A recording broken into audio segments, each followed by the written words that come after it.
In the following clip you're about to watch, it's 3 in the morning inside a family home, completely quiet, nothing unusual in the air, and then, just before everything breaks loose, a distorted electronic sound begins bleeding through the silence. Something like a voice caught between static and dead frequencies, faint enough to almost dismiss. And then this happens.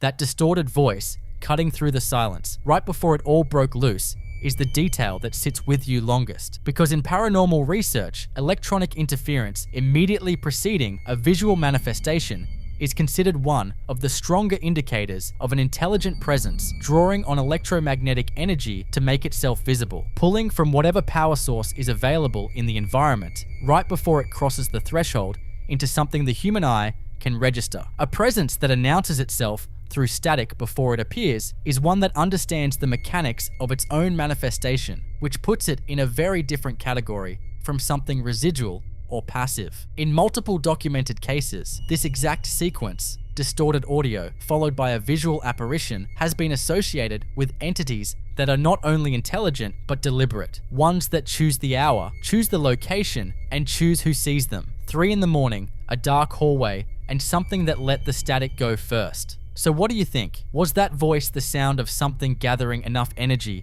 to finally be seen, or a warning that nobody in that house was meant to hear?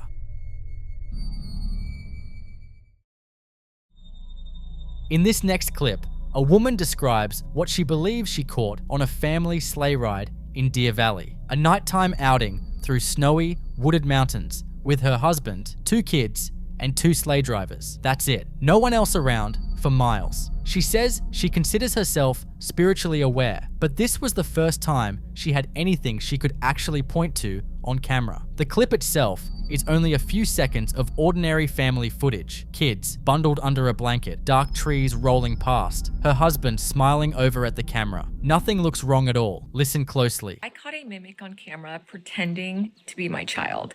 And I know that sounds so crazy, but I'm about to play this video for you so that you can watch it yourself. And I consider myself pretty spiritually awake. I'm an intuitive, but this is the first time that I actually have physical evidence. And I've watched this video many times and I still have yet to come up with a rational or logical explanation as to what this voice is. In this video, my family and I are on a sleigh ride in Deer Valley, and we are in the middle of the mountains. There is no one around us. The only people on this sleigh are me, my husband, the 2 children that you see, and the 2 drivers, who are 2 grown men. Yet in the first 5 seconds of the video, you clearly hear a loud voice that says, "Hello, Daddy." This voice is clearly not my daughter's voice because you can see her mouth in the video, it doesn't move.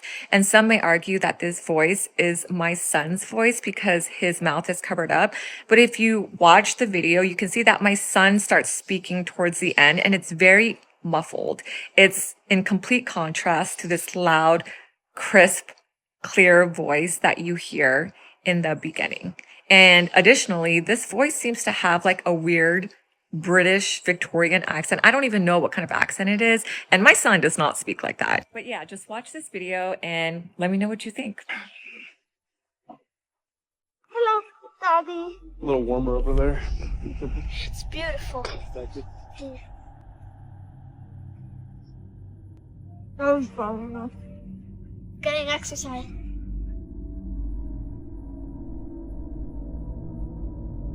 No, in my eye. Good Hello, At around 1 minute and 34 seconds into the recording, a voice cuts through the ambient sounds of the moving sleigh, high-pitched, childlike, unmistakably clear, saying, "Hello, Daddy." The girl's mouth isn't moving when it happens, and if you focus on the boy, his voice later in the clip is completely muffled by his face covering, making it nearly impossible he produced something that crisp and theatrical. She describes the accent as having a strange, almost old-fashioned quality, not American, almost Victorian in its delivery. That description is what stops people in the comments. A mimic, in paranormal circles, refers to an entity believed to copy the voices or appearance of people close to you, sometimes a child, sometimes a family member, often in an attempt to get a response. And whatever spoke on that sleigh, it knew exactly what to say.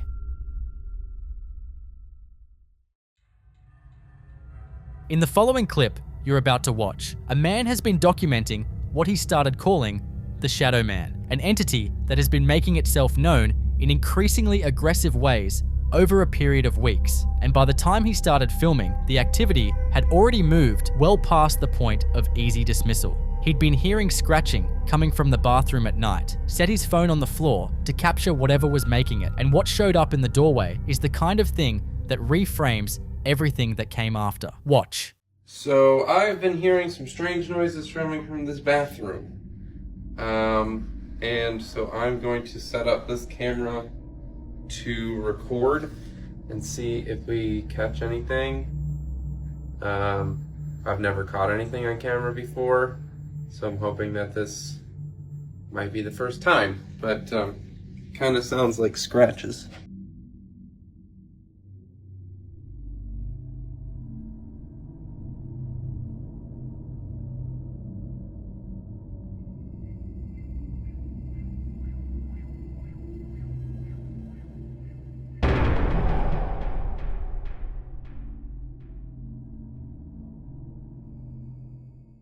A tall, dark, humanoid silhouette holds its position in the bathroom doorway. Not translucent, not misty, but darker than the space around it. The kind of solid absence that multiple cultural traditions describe in exactly the same way. A shadow that has taken on a shape and decided to stay in it. Some researchers connect phenomena like this to the concept of jinn in Middle Eastern folklore, entities believed to exist parallel to the human world and capable of appearing in darkened spaces. Whatever this was, it didn't move away. It stayed. That changed everything. In the days that followed, the activity didn't settle. It got louder. The man began sharing updates, and by the next one, he was no longer alone in noticing something was wrong. Listen closely.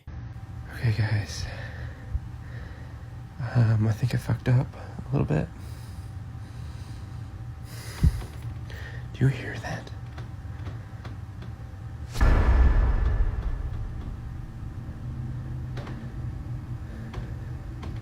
What the fuck is that? Charlie, cat's right here. She doesn't seem to be worried about it.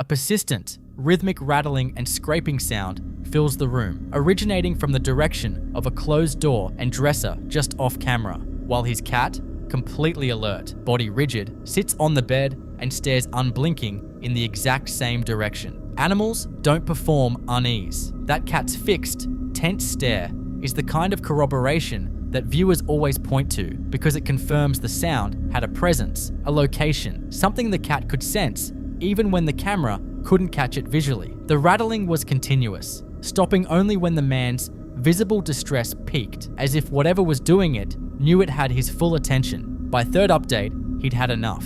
Sleep deprived and visibly worn down, he decided to confront it directly, walking toward the hallway camera in hand, telling whatever was there that it wasn't welcome anymore. Watch closely. All right. I appreciate all the well wishes. I haven't been getting great sleep lately. I don't know if it's because of this, but I'm going to take your advice. It's been slamming the doors again this morning. I'm just going to tell it to get the fuck out of here. Okay? All right, this is it. You are not welcome here. You need to leave. We are done with your bullshit. We are not going to take it anymore, okay? You need to get the fuck out. No, this is fucking bullshit.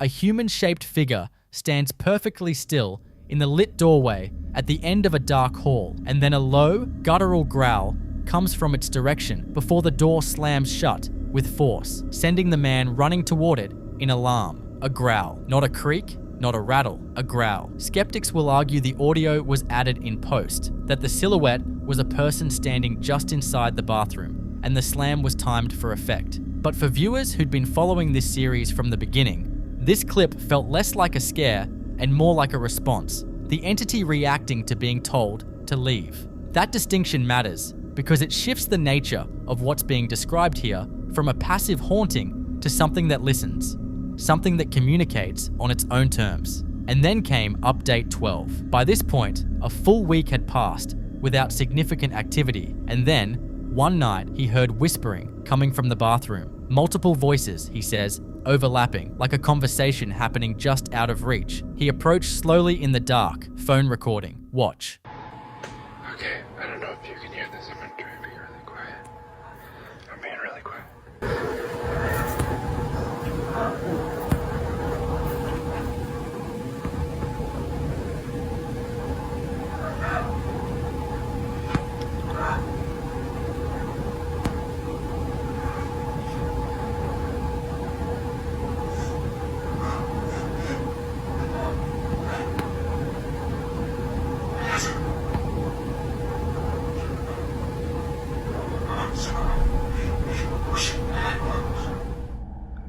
Is somebody in there?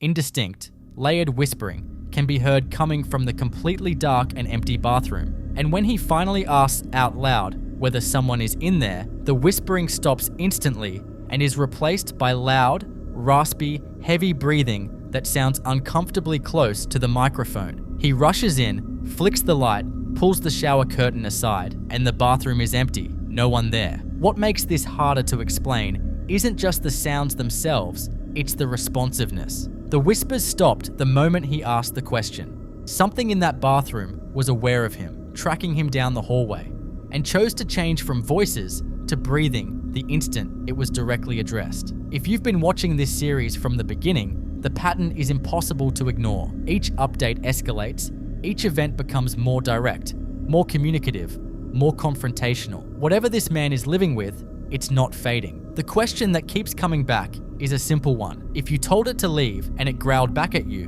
what exactly do you say next?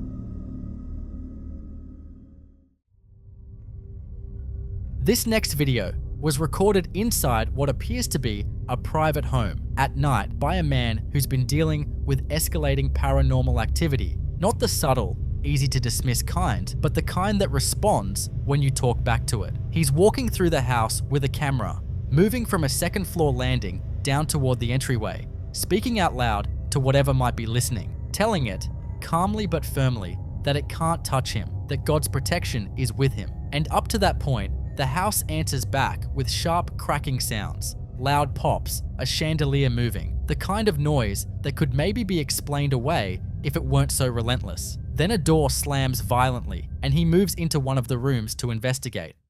You know I have the power and the protection of God with me. So you can't do anything else to me, can you?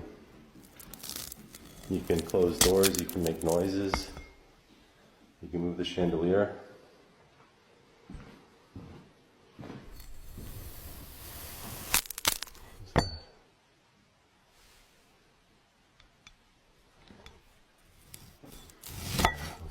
Room. So my camera usually shuts off.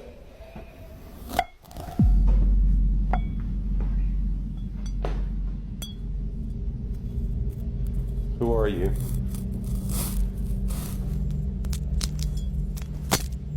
Who are you?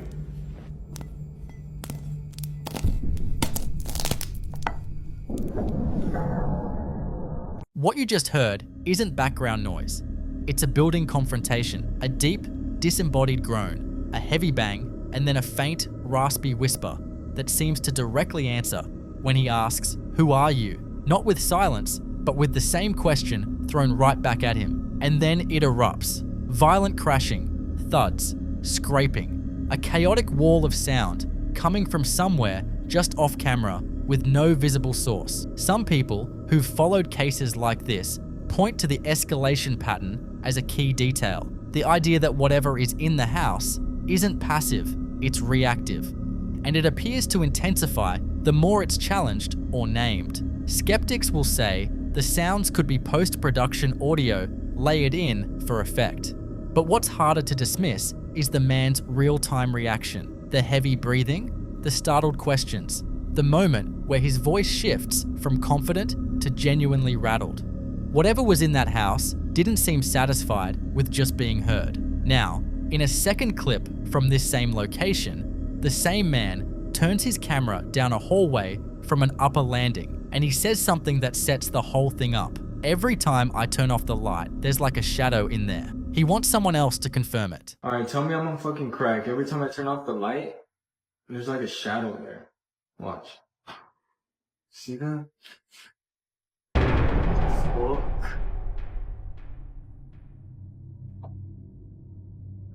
What the fuck? Tell me I'm not on fucking crack, dude. Hell no. What, dude? When the light goes off, a tall, dark, featureless silhouette is standing motionlessly in the open doorway at the far end of the hall. When the lights come back on, it's gone. He walks toward it anyway. Then the light goes off a second time and it's back, standing in the exact same spot, just as still, just as opaque. Some would call this a shadow person, a term used in paranormal communities to describe humanoid, dark figures that appear to observe rather than act. Entities described across multiple cultural traditions, including in Middle Eastern folklore, where similar beings are associated with jinn. Others think the figure is digitally added, pointing to the heavily edited sound design in the clip. But that repeating behavior, same location, same stance, appearing only in the dark, is exactly what makes it so hard to look away. I've watched this one more than once, and I'd love to hear your thoughts on it. What do you think is standing in that doorway? Like and subscribe if you're enjoying watching this video, because between the audio assault in the first clip and the silent, waiting figure in the second, whatever this is, it doesn't seem like it's done yet. In the following clip you're about to watch, a man named Antonio is moving through the courtyard of an abandoned asylum at night, flashlight cutting through the dark, white-walled buildings, pressing in on either side, a bucket and broom sitting outside the entrance like whoever left them there didn't plan on coming back for them. What makes this different from a standard urban exploration video is the caption, "Antonio has been here before," which means this isn't someone stumbling into something unexpected, it's someone who already knows what this place feels like at night and chose to return anyway, and that distinction matters. He hesitates at the doorway, muttering to himself in Spanish, half talking himself in and half talking himself out before shifting into prayer, invoking the blood of Christ, commanding whatever is inside to stop before he's even seen anything yet, which tells you everything about what he was expecting to find in there. Watch. Puta, no, chicos, esto está demasiado cargado, loco. Está de... ¡Ala, qué verga! ¿Qué?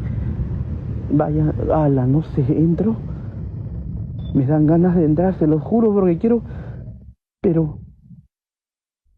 Ok. Nosotros venimos para esto. Nosotros venimos a grabar esto. Ok, la sangre de Cristo tiene poder. La sangre de Cristo tiene poder. Tú no tienes poder aquí. Estoy bañado en la sangre de Cristo, ¿entendiste? Alto demonio, basta, detente. ¡Basta, demonio! Te ordeno que te detengas. ¡Basta!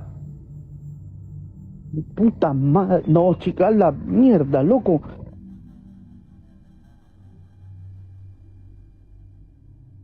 Tía, esa tía se está moviendo. Uy, no me jodas, no. No me jodas. No, por un momento pensé que había alguien ahí dentro. Uy, no. Pensé que había alguien adentro, loco. Te lo juro que yo pensé que me iba a topar con alguien adentro. ¡Mierda! ¡Mierda!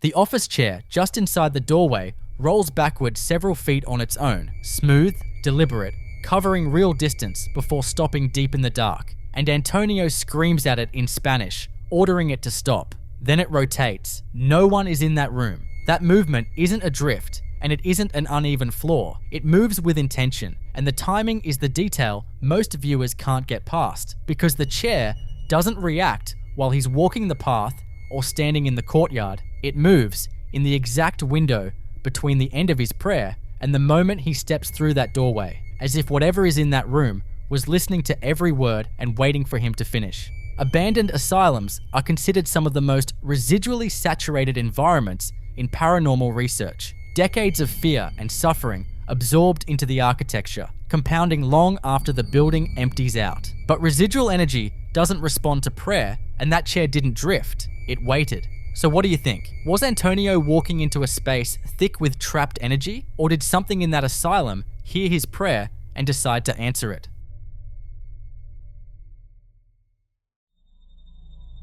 This next set of clips comes from a series of videos shared by the same man, recorded across multiple early morning hours, 4 a.m., 5 a.m., sometimes pushing past dawn, all centered on the same claim, that La Llorona, the weeping woman of Mexican and Latin American folklore, had taken up residence in his home. For context, La Llorona is one of the most enduring figures in Hispanic tradition, a woman said to have drowned her own children in a fit of grief and rage, condemned to wander riverbanks and dark hallways forever after, wailing for the souls she can never reclaim. Parents have used her name for generations to keep children from straying out at night. She is not a casual boogeyman, so when this man starts invoking her name at 5 in the morning, locked in his bathroom, it sets a certain kind of stage. Watch. 5:23 de la mañana, gente, y ya está empezando a amanecer. Yo desde las 9 de la noche estoy metido acá en el baño. A mí no me jode. Acá recién pasó un ovni y mira acá está el duende, ¿eh? ¡Deja de estar golpeando! ¡No esté golpeando! ¡No esté golpeando! ¡No! ¡Ah, no! ¡Andate! Vos sos pelotudo, te parió un teletubi, idiota, ¿eh? ¡Andate! What you just heard was a man who claims he's been trapped in his bathroom since 9 the previous night. That's roughly 8 hours. While something on the other side of that door bangs, throws objects into the room, and refuses to let him leave. A roll of toilet paper, then a pink bottle, both sailing in from just off camera, and his response is to hurl a small trash can toward the door and yell back in rapid, panicked Spanish. Skeptics will immediately point out that everything thrown enters the frame from just off screen, exactly where a second person standing beside the camera could be standing. Others think the 8-hour detail is what makes it harder to dismiss entirely. Who sets up that kind of backstory for a joke? The build-up that follows across the next few clips starts to paint a stranger picture. In the second recording, made around 5:20 a.m., as dawn was just beginning to bleed through the window, the same man grabs what appears to be a long, thin stick and walks toward a darkened doorway. Listen closely. 5:20 de la mañana, gente. Está empezando a amanecer. Miren lo que es. Miren, ahí está el reloj. Y para los que no creían en la Llorona, miren, me desperté por los lamentos de esta. Pero no vinimos acá para estar teniéndole miedo. Venimos a darle al fandom lo que siempre busca. Mamoncita, no, mamoncita. ¿Con que te vas a venir a esconder? No te piando. No te piando. Levandum nerviosa. ¿Dónde estás? Salí. De donde quieras que estés, maldita. ¿No te das cuenta que ya nos cansaste con los pelos parados? Siempre lo mismo. Acá, se escuchó el ruido. Espectro. Baboso. There's a dark shape visible in the doorway, vaguely humanoid, standing still, appearing to shift or retreat as he moves toward it. His approach is anything but afraid though. He taunts it in Spanish, recites what sounds like a parody of a magic spell, dares it to come out, and calls it a slimy spectre while making lightsaber sounds with his mouth. The comedic framing is deliberate, and it undercuts the eeriness of that figure in the doorway almost immediately. But here's the thing, the shape is there and it does move. Whether that's a person, a shadow, or something else is genuinely difficult to say given the low light and shaky footage. By the third recording, made at 4:31 a.m. during a rainstorm, he's carrying a small wicker Christmas tree ornament and once again pointing his camera down a hallway toward a partially open door. Watch. 4:31 de la mañana, gente. Está lloviendo, miren lo que es.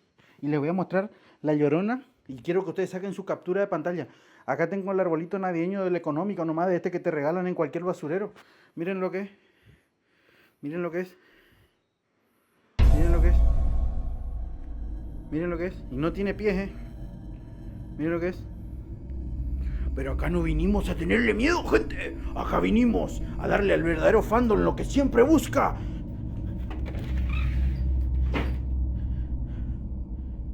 ¿Dónde estás? ¿Por qué no salís? No, porque atrás de la puerta, puede esconderse atrás de la puerta. ¿Por qué no salís? ¿Por qué no salís? ¿Querés que te encanten los Jingle Bells? ¿Querés que te cante? Siempre lo mismo contigo, ¿no? Siempre apostando a que no te das, que sí, que te tengo miedo, ¿no? ¿Quieres asustar al próximo, digo, Tengo el arbolito económico del económico acá. ¿Por qué no sales? ¿Por qué no sales de donde estás? Acá se escucha ruido, se escucha ruido. ¿Dónde estás? No te piando.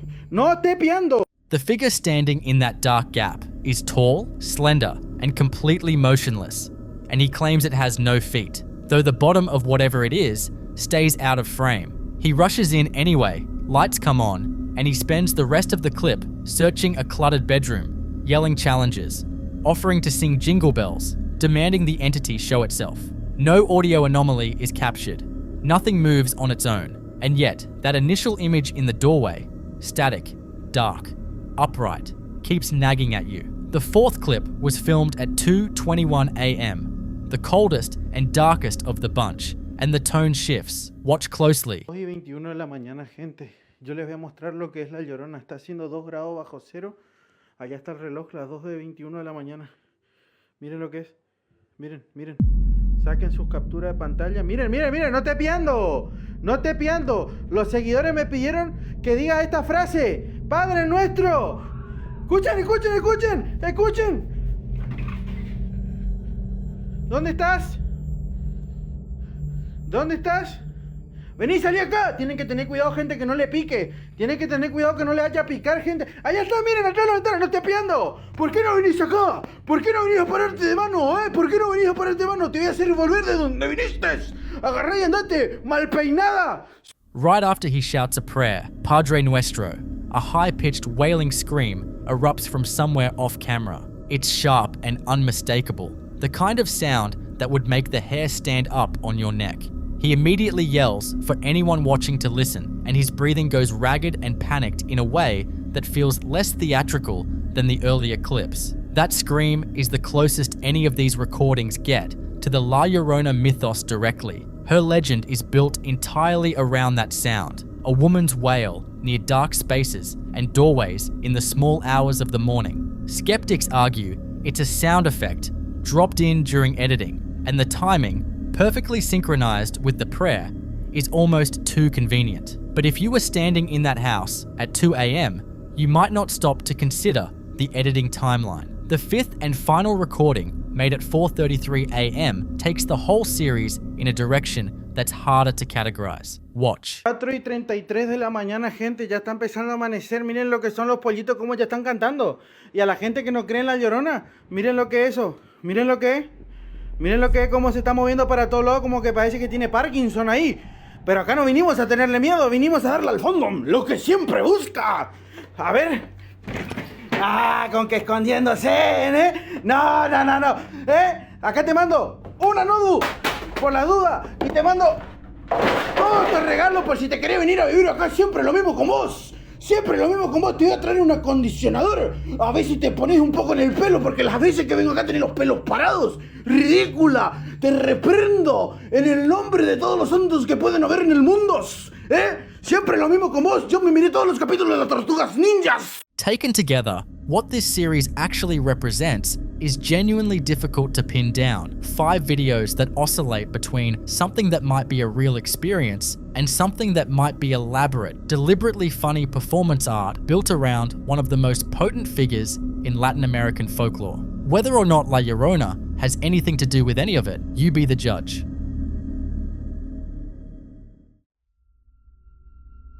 The following video was recorded inside an unfinished house during what appeared to be a routine walkthrough. A man moving through empty rooms, checking around corners, calling out into the silence the way most of us probably would if we felt like something was off. The house is under active construction, tools and paint cans scattered across the floors, new cabinets still waiting to be finished, a dark concrete staircase leading down into a basement that he approaches cautiously from the very first frame. He keeps calling out, "Hello? Anybody here?" Moving from room to room, his footsteps loud on the new woodlook flooring, the whole place feeling oddly tense despite being completely empty. Then something small happens first. A long piece of metal trim, balanced on the edge of the kitchen island, begins to slowly slide and drops to the floor with a soft thud, just enough to make him stop. He says, "What the heck is that?" and edges toward a bedroom doorway, still calling out, "Watch."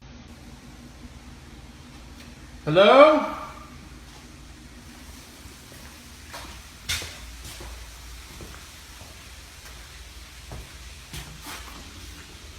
Hello?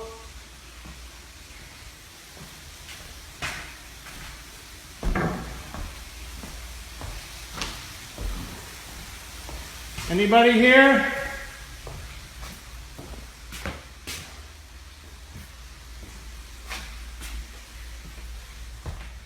Hello?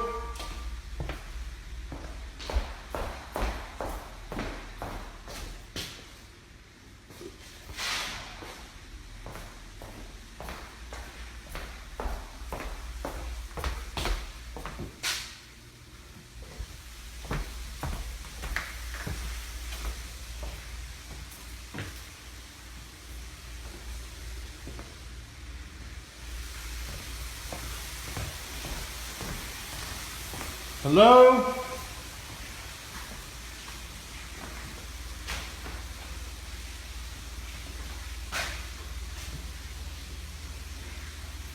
The heck is that?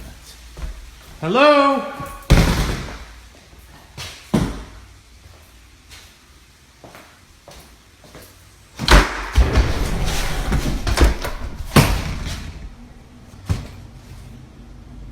Who is it?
What follows is a sequence that's hard to process even on a second viewing. 2 loud, sharp bangs erupt from off camera. Then an interior hallway door slams shut with violent force. And not slowly, not drifting, but snapping shut as if something threw it. Seconds later, the basement door slams shut behind him. He shouts, "Who is it?" And then a metallic clanging sound starts from inside that now closed basement. He screams and runs, dropping the phone completely, leaving the camera on the floor pointing up at the ceiling. And then an enormous crash erupts from somewhere above, like something structural gave way or was thrown. The camera sits there alone for over a minute, and then something weird happens. The phone spins by itself. After a while, he comes back, out of breath and visibly shaken, to pick up his phone. Some viewers have argued the metal trim sliding was a natural event, precarious placement, vibration from footsteps, but the door slamming sequence is harder to dismiss. Poltergeist activity, according to many paranormal researchers, often follows exactly this kind of pattern. Not one event, but a rapid chain of them, as if something is escalating deliberately, pushing harder each time it's acknowledged. The second clip picks up somewhere similar in energy. At nighttime, in what appears to be a residential home, a man moves through the house with his phone, checking each room. A downstairs bedroom, a cluttered room, a laundry area, then down into a basement living space. You can hear a cough, a creak, the ambient quiet of a house at night. Then at 43 seconds, every light in the house goes out at once. Listen closely.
What he finds when he makes it back upstairs is what stops you cold. The refrigerator door is standing wide open. A wooden dining chair has been placed on top of the table. A framed picture on the wall is now hanging at a severe angle. And in the kitchen, a large knife is standing upright, blade stabbed down into a cutting board. None of those things were like that before he went downstairs. The sound design throughout this clip, a low droning hum, a high-pitched screech when the lights cut, does feel added, and the progression of reveals follows a structure that's almost too clean, too cinematic. Some viewers called it staged almost immediately. But here's the thing, the knife in the cutting board, standing perfectly upright, is the kind of image that stays with you regardless of what you believe about it. In poltergeist cases, sharp objects being positioned or moved deliberately is one of the most documented and most disturbing categories of reported activity, with some traditions interpreting it as a specific kind of threat, not random chaos, but something intentional and directed. Whether both of these clips represent genuine events or carefully constructed moments, the pattern they share is unmistakable. A house that seems quiet, a man alone, and then everything happening at once. I'd love to hear what you think in the comments. And if you're enjoying watching this video, like and subscribe. Because in both cases, whatever the explanation, neither man stuck around long enough to find out what came next. In the following clip you're about to watch, a Blink security camera mounted high on a wall captures something strange in the hallway of a home late at night. A teenager noticed his cat acting strange. Not the usual zoomies or chasing something across the floor, but deliberately trying to get his attention, persistent enough that he eventually did what you're apparently supposed to do when a cat leads you somewhere. He followed it. The cat takes him straight to his brother and sister's room, and he goes in. And then, after a few moments inside, he comes back out with an urgency that tells you everything you need to know about what he found in there. Not a slow walk, not a casual exit, but the kind of sprint that your body produces when your brain has already decided that whatever is behind you is not something you want to be near.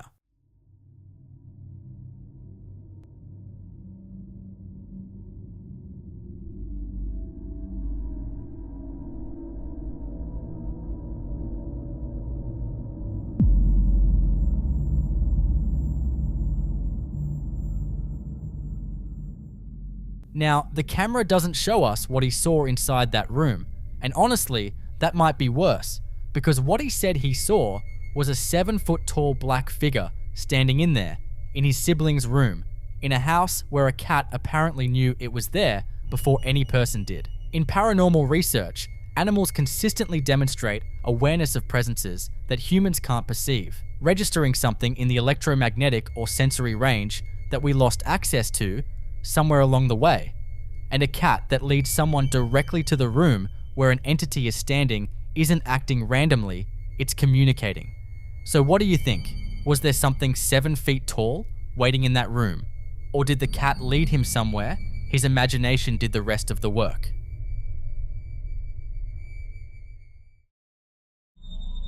In this next clip, a night security guard is doing his rounds at work.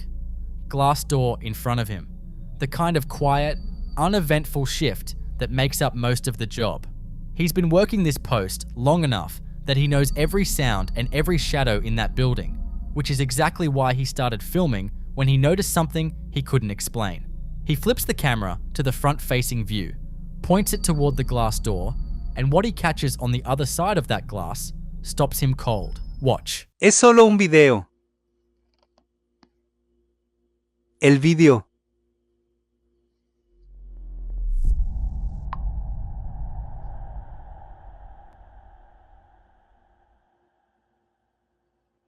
¿Alguien vio los dedos? Right there at the handle of the door, fingers, visible through the glass, pressed against it from the outside, and then slowly, deliberately withdrawn, pulled back into the darkness, the way you'd pull your hand away if you suddenly realized you'd been seen.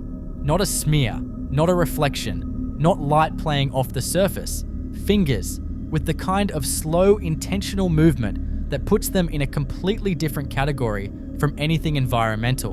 And this isn't the first time he's noticed something at that door. He makes that clear. This is just the first time he had a camera running when it happened. In paranormal research, liminal spaces like building entrances, lobbies, and glass thresholds are considered hotspots for activity precisely because they exist between two states, inside and outside, safe and exposed, known and unknown. And whatever presses itself against that boundary isn't lost or wandering, it's probing. So what do you think? Is something testing that door from the other side? Or does this guard have a very human problem he hasn't fully accounted for yet?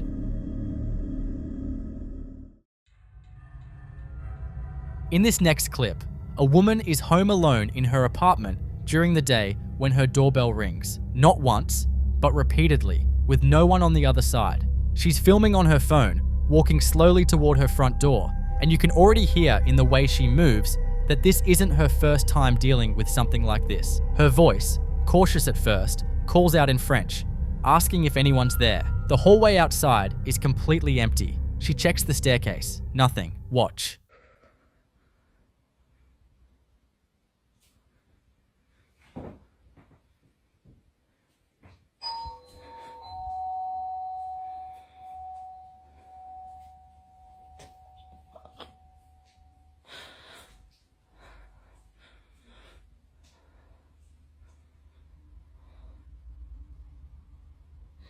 Y a quelqu'un?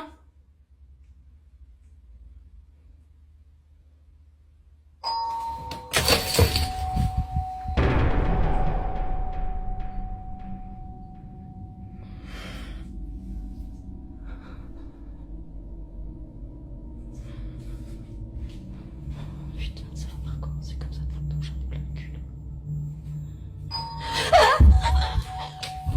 The doorbell rings 3 times across less than a minute, and each time she opens that door, there's no one there. Not in the hallway, not on the stairs, not anywhere she can see. By the second ring, she sounds exhausted, muttering in French that she's sick of this, that she can't keep going through it. That detail is telling. This isn't shock. It's someone who's been worn down by repetition. Then the third ring hits, and the camera jerks violently as she lets out a sharp, terrified scream. There's something about the third ring that breaks her completely, maybe because she'd already confirmed the space was empty, and it rang anyway. Some believe this kind of recurring, disembodied doorbell activity is consistent with what paranormal researchers call a poltergeist, an entity associated less with haunting a location and more with directing its energy toward a specific person, often escalating over time. Skeptics would say a faulty wireless doorbell could explain it.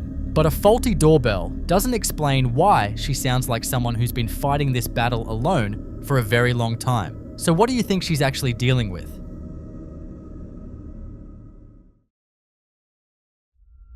The following videos appear to be captured by a group of men conducting what looks like a paranormal investigation inside a cluttered, dimly lit room, the kind of space that already feels charged before anything unusual happens, with old stained walls, worn furniture, and objects arranged almost as if they've been placed there intentionally. The men are speaking Romanian throughout, and at one point, one of them can be heard reciting what sounds like a religious confession, solemn, almost liturgical, which sets a tone that's hard to shake. Watch. Mărturisesc că sunt vinovat focului de veci, viermilor neadormiți. Uai de mine! Uai de mine, ce-a fost asta? Oi, să învârtească! Uai de mine, ai văzut? Doi, să învârtească! Mamă, frate, ce-a fost asta? Uite așa să învârtească! Vai de mine, dacă l-am... Vai, Leo, ce-a fost asta? Mamă, frate, am prins-o pe cameră, jur. Oi, hai-te mai că... Viermilor neadormiți. Hai! Uai de mine!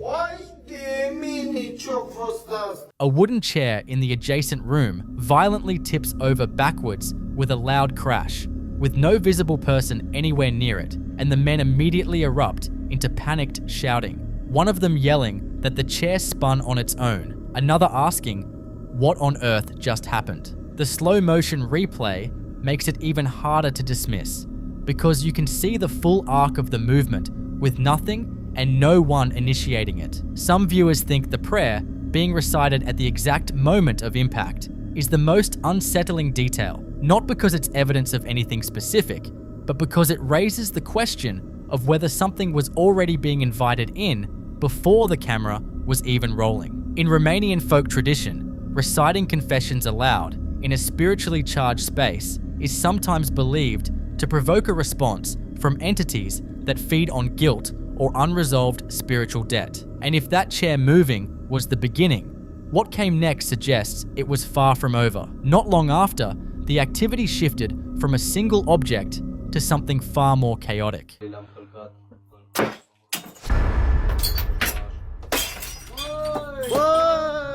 Gata, gata, adă farfurile repede. Adă repede farfurile. Băi, în picior mi-o dat, măi. Adă repede, fac, gata, opriți tot. Uite, două căni o dat. Gata, opriți-vă. Opriți înregistrarea. Cu plăcere, da, da. Băi, băi, băi. Two white ceramic mugs are violently thrown from a cabinet on the far side of the room, one shattering completely on the floor, sending shards and reddish liquid across a striped rug. And then just as the men start to collect themselves, a second loud bang sends another object flying, one of them saying it struck his leg. The men's dialogue is raw and unfiltered, someone telling them to stop recording, another voice responding, possibly from a device in the room, with pleasure. That detail alone stopped a lot of viewers cold. Whether it came from a spirit box or an electronic device picking up a stray signal, nobody has been able to confirm it. But the pattern is hard to ignore. First a chair, now mugs, thrown with enough force to shatter and injure, which is exactly the kind of escalation poltergeist activity tends to follow, starting with isolated movements and progressing steadily toward objects making contact with people. The men's reactions, the way they scramble, the way one of them just says, "Enough, stop everything," don't read as performance. They investigated anyway. Watch closely. Îndrăznind aler la milostivirea ta cu frică și cu cutremur. Cu cutremur, mă. Ia, ia! Băi, fii atent! Tu ai de capul meu! Ia, că a căzut tot! Ia, că a căzut tot bastoanele, a căzut tot, băi, omule, băi! Ia bastonul. Da, ia bastonul din smântână, de unde? Că nu mai este niciun baston nimic. Gata e. E gata e. Ia vezi că și pune poate. Vezi, aici. Nu ai mă, să dea draci dacă e ceva, tu ești nebun. Adică e acolo bastonul ăla. Lasă un pis de mă. Nu ai frate niciun baston Iar nimic. este, bag lumina pe partea asta. Na. Bagă și după aia, bagă și după asta. Na, că nu-i nimic. Nimic, a? Nimica, frate, dispăr bastonul, iar gata. Și de desubt acolo? Nimic. Nimic acolo, nimic. Uite păpușa asta deșurată. Și eu preotul. Bă, uitați-o cu dulapul cum se mișcă singur, mă, frate, tu ești nebun. Ah! Unde-s, măi? Că nu-i niciun baston. Uite. Uite ce țăpă ăsta, uite. Niciun baston, nimic. Uite. Uite. Uite. Uite, cade bila jos, acum. Uite dulap, care se mișcă singur, uite, nu-i legat cu nimic, uite. Uite. Voi sunteți nebuni, băi? Băi, noi când v-am zis că... Băi, nu mai există, gata, încăpere. Nu mai există încăpere, ca să știți. Noi suntem numărul 1, suntem. Hai de mine, ce-a fost asta?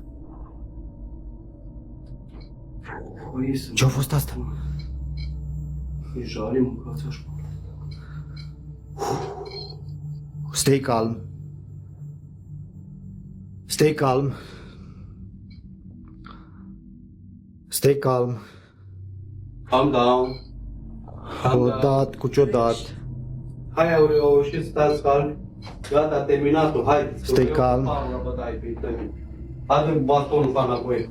Trebuie să fac carte aici, sunt portal, îmi trebuie. Portalul îmi trebuie. E sub dulap baston. Objects on a small wooden cabinet begin vibrating and sliding on their own before two walking canes propped against the wall are forcefully thrown to the floor. Then the entire cabinet jolts and shakes as if grabbed from beneath, and a sharp, unexplained bang erupts from somewhere off camera, sending the men stumbling backward. One of them mentions closing a portal, which suggests they weren't just observing, but had been actively attempting some form of spiritual communication beforehand. And if something had been deliberately summoned, the escalating violence of these responses starts to feel less like random activity and more like something reacting with increasing irritation. The missing cane is arguably the strangest detail. Investigators can only account for one of the two that fell, and despite searching the area thoroughly, the second one never turns up on camera. A quiet footnote that somehow lands harder than the chaos around it. So what do you think? Was this group of men simply documenting a haunted space, or did they walk into that room and wake something up that had no interest in being observed?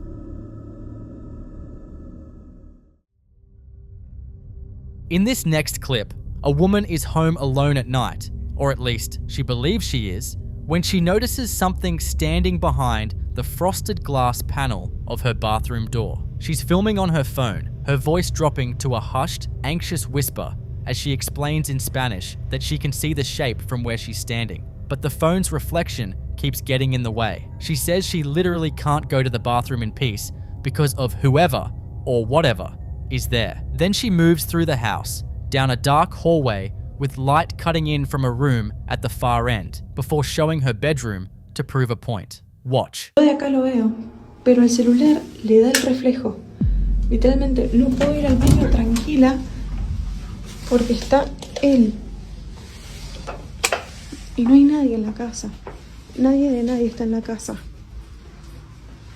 Through the textured glass of that door, you can make out a dark, humanoid silhouette, a head and shoulders, motionless, standing just on the other side. She walks the camera through the rest of the house, showing an empty bedroom, an unmade bed, no one anywhere. No one is in the house, she says. No one at all. That tension between what she sees and what should logically be there is hard to shake. Some viewers think it's a shadow cast by an object or a trick of the light bouncing off the frosted glass. Others aren't so sure because the shape is too specific, the rounded head, the width of the shoulders, to easily dismiss. That alone is unsettling.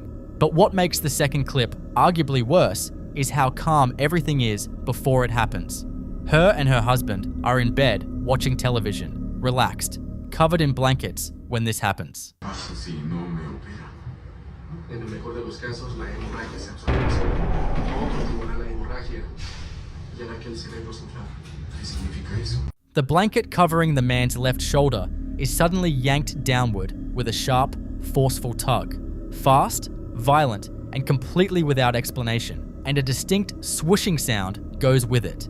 He flinches immediately, looking down toward his right. She turns her head in the same direction. There's no one else in the frame. Some believe what was caught is classic poltergeist behavior, physical interference with objects in an otherwise calm domestic space, the kind of activity that tends to escalate when ignored. Skeptics will point to the static camera and suggest it was staged, but the couple's reaction is immediate and looks genuinely startled. Whether these two clips are connected or not, they both carry the same unsettling thread, the idea that something might be sharing a space that's supposed to be private. And like and subscribe if you're enjoying watching this video. What would you do if you started seeing shapes behind closed doors in your own home? In the following clip you're about to watch, a man who lives alone in a house built in the 1940s, has been hearing children laughing and playing in his basement for long enough that it's become a pattern he can no longer rationalize away. And on this particular day, he decides he's done ignoring it. He walks to the basement door, reaches for the old brass doorknob, and calls down the stairs in a firm voice, telling whatever's down there to knock it off. And that's when the footsteps start. Fast, deliberate, coming up the stairs toward the door with no visible body attached to them. So he slams it shut. Then this happens.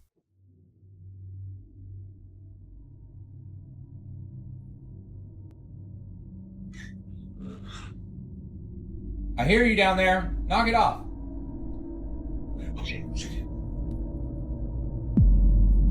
Stop! Stop it!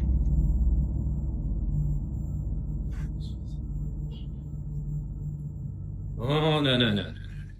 In paranormal research, child entities that move between floors, respond to commands, and vanish without trace are among the most unnerving categories of domestic haunting. Not because they present as threatening, but because the combination of something innocent sounding and something physically impossible occupying the same space creates a kind of cognitive dissonance that's very hard to shake. A house built in the 40s has had decades of lives move through it, and not all of them finished cleanly. So what do you think? Is there a little girl in that house who never found her way out? Or is something in that basement using the sound of laughter specifically because it knows he won't run from a child?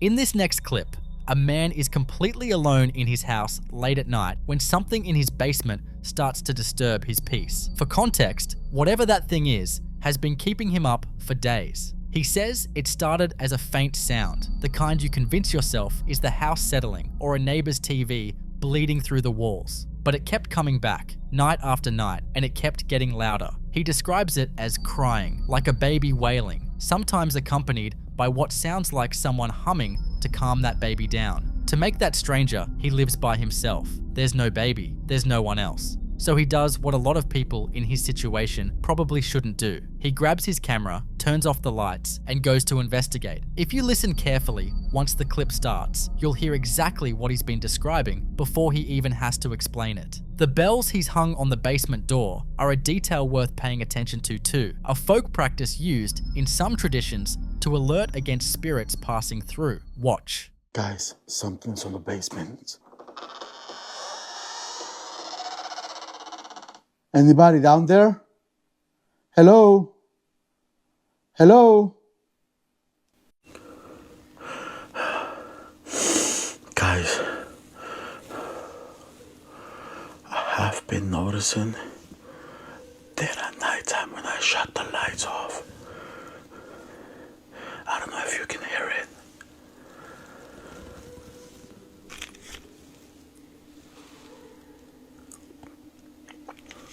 But there has been some crying and somebody humming, like calming a baby down. And I live by myself. There's literally nobody here in my house. And I've been noticing that there's been a lot of crying. Lots of crying. Can you guys hear it? I wonder where it's coming from, and I'm just curious. Let's check it out.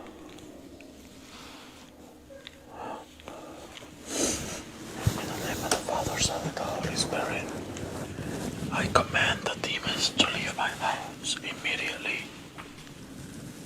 Immediately. I command the demons to leave my house immediately.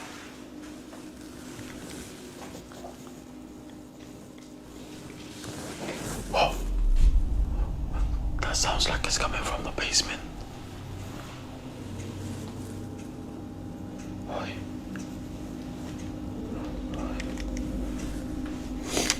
Guys, it looks like it's coming from the basement.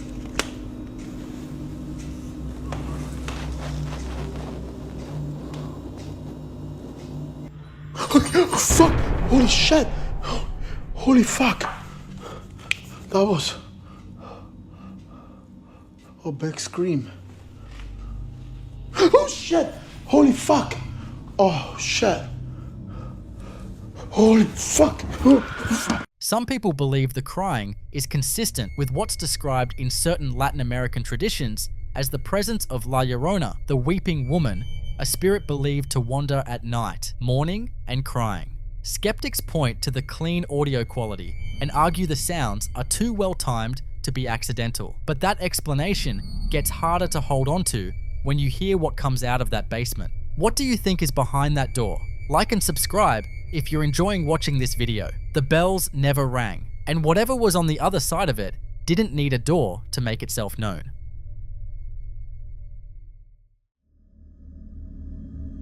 In this next clip, a static security camera captured what appears to be an entirely ordinary living room. A couch draped with blankets, a leather recliner, a small Christmas tree in the corner. A completely still, empty scene with nobody inside. The footage is time-stamped January 10th of 2026, and for nearly 30 full seconds, not a single thing moves. Nothing shifts, nothing falls. But the audio is a different story entirely. Listen closely.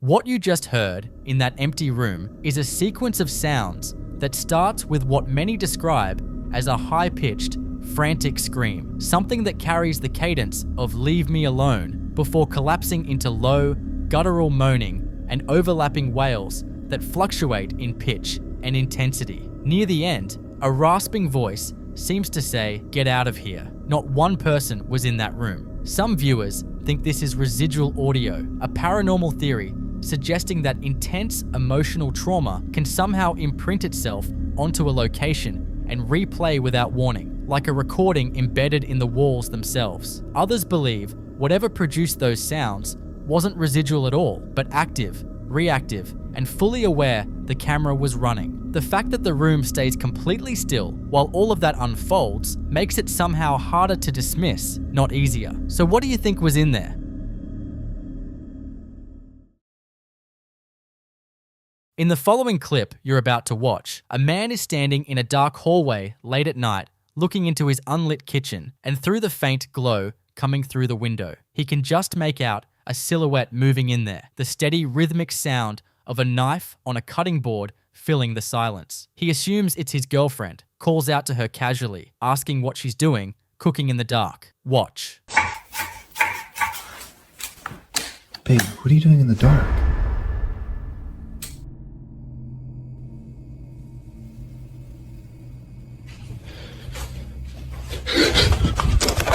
The moment the lights come on, The kitchen is completely empty. No one at the counter, no one anywhere in the room, nothing on the cutting board, no explanation for the sound that was filling that space just seconds ago. He switches the lights back off, and she's there again. Same spot, same motion, as if the light itself is what she can't exist inside. That specific detail, a presence that appears in darkness and vanishes under light, is one of the more consistently reported phenomena in residual haunting cases, where an energy imprint tied to a location replays the same actions in the same space on its own loop, completely indifferent to whoever is watching. In paranormal research, kitchens are considered particularly susceptible to this kind of residual activity, given the repetitive, emotionally charged nature of the tasks performed in them over years and decades. The same motions, the same sounds, worn so deeply into the fabric of a space that they outlast the person who made them. So what do you think? Is this a loop playing out from someone who used to live in that kitchen, or something that was never quite human to begin with?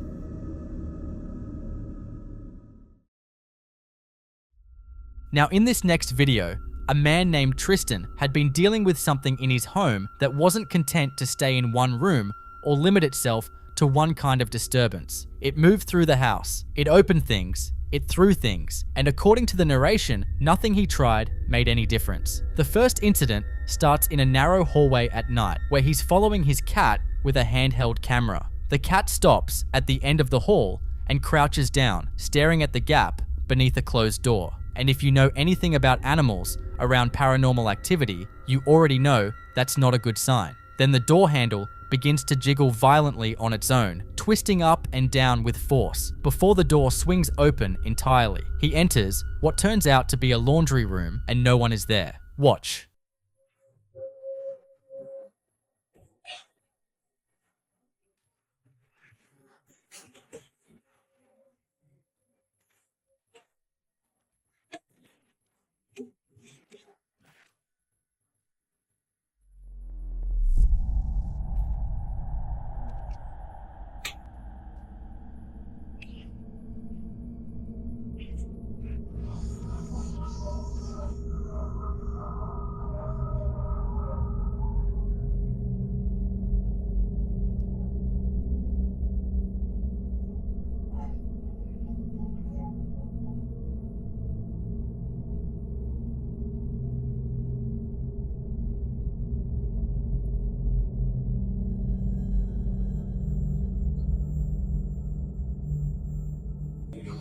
Ben là, je suis en train de me battre pour mettre les diagrammes et les chiffres passés. Il faut que mon secret puisse partir dans mes modèles de courant. Je me sers de morceaux de métal pour y arriver.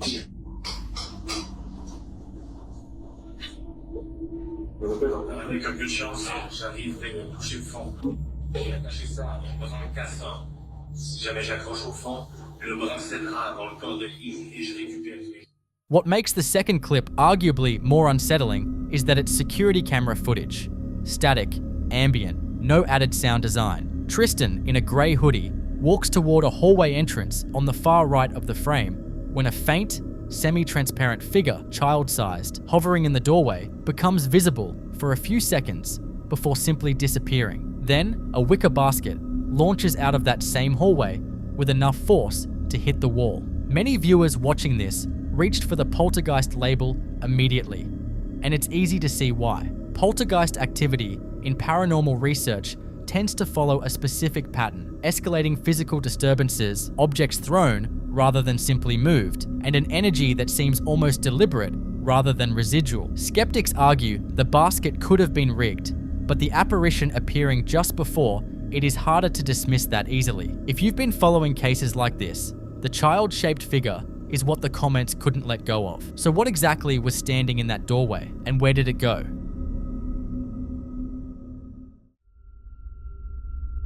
In this next clip, a group of friends were all asleep when knocking woke them up at 3 in the morning. 4 heavy impacts, loud enough to pull everyone out of sleep at once. Their first thought was someone messing around outside, the kind of explanation you reach for at 3 in the morning because it's the only one that makes sense. In the morning, they pulled up the CCTV to find their answer, and what they found instead was a small cat sitting outside the closed restaurant appearing in the frame with no visible entry, no jump, no walk-in, just there between one frame and the next as if it materialized. Watch.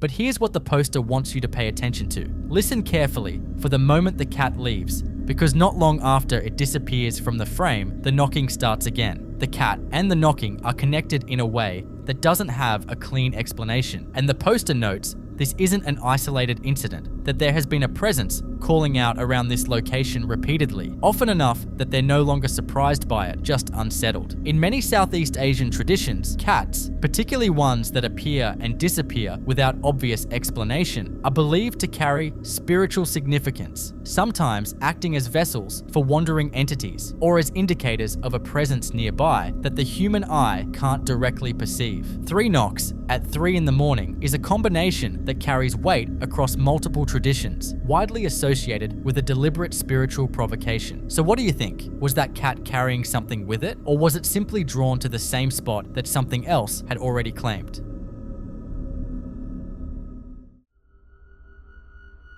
In the following clip you're about to watch, a woman wakes up in the middle of the night to the sound of something moving inside her walk-in closet. And then, from inside that darkness, she hears her husband's voice whispering her name, telling her to come to him. She freezes because her husband is lying right next to her in bed. She picks up her phone and starts filming. Watch.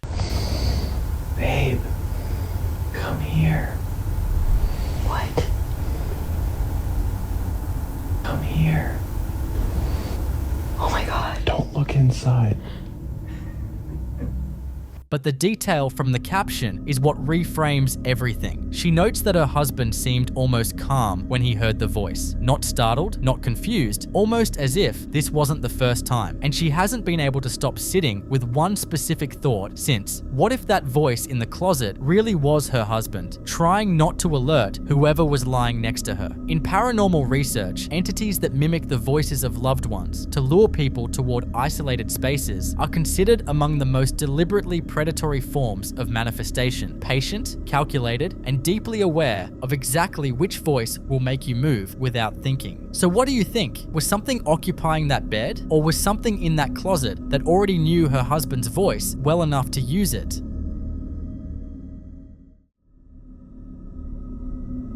This next video comes from a tattoo studio in Chihuahua, Mexico, where the owner had been receiving security alerts about unexplained movement and noise inside his shop for several days, enough that he says he hadn't been able to sleep. On the night of May 3rd of 2020, he returns to the studio after hours, phone in hand, to show viewers what's been happening. Inside, the room is lined with horror masks, a porcelain doll, and posters. And sitting flat in the middle of the wooden floor is a book titled El Diablo Me Obligó, The Devil Made Me Do It. He jokes about the ghost's creativity in choosing that particular title, then notices the room feels strangely cool despite it being a hot night outside in Chihuahua. He decides to go quiet so the security camera can record. Then his phone's light cuts out completely. Full battery, no explanation. Seconds later, a loud bang echoes through the darkness. Watch the camera sensor react to an unseen presence. Buenas noches, amigos. Miren, me llegó una alerta de la cámara, ya la mandé a arreglar. Más esperar tantito. Me llegó una alerta de que había movimiento, que hubo ruido y movimiento. Me fijé que dejé la luz prendida de la lámpara que uso para los tatuajes. Nada más de que, como salí temprano, no me fijé que la había dejado prendida.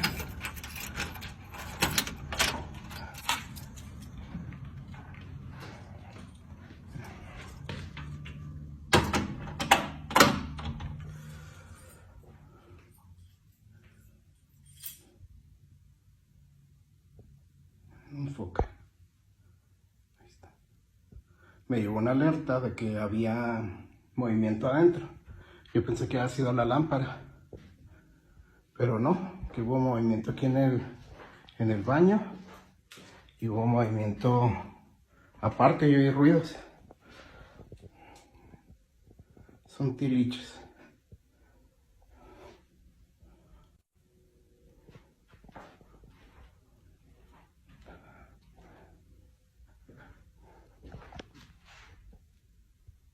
Cabrón. Se cayó un libro, miren.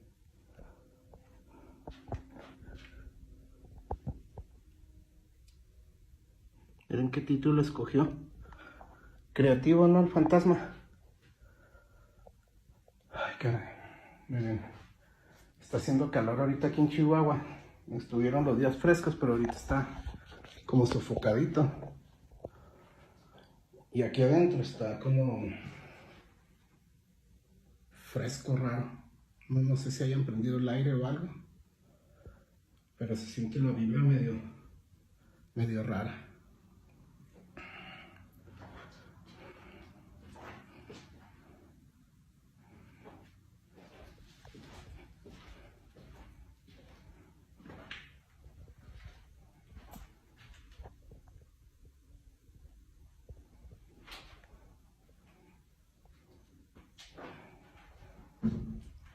Aquí está el espejín.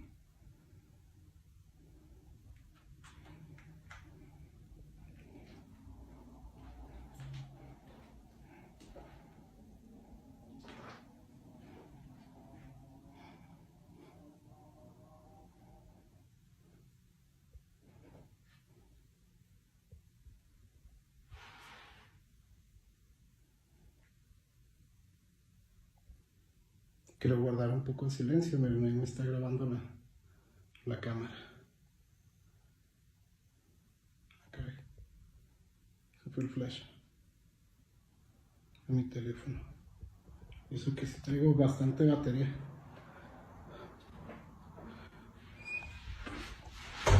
Ay, no mames.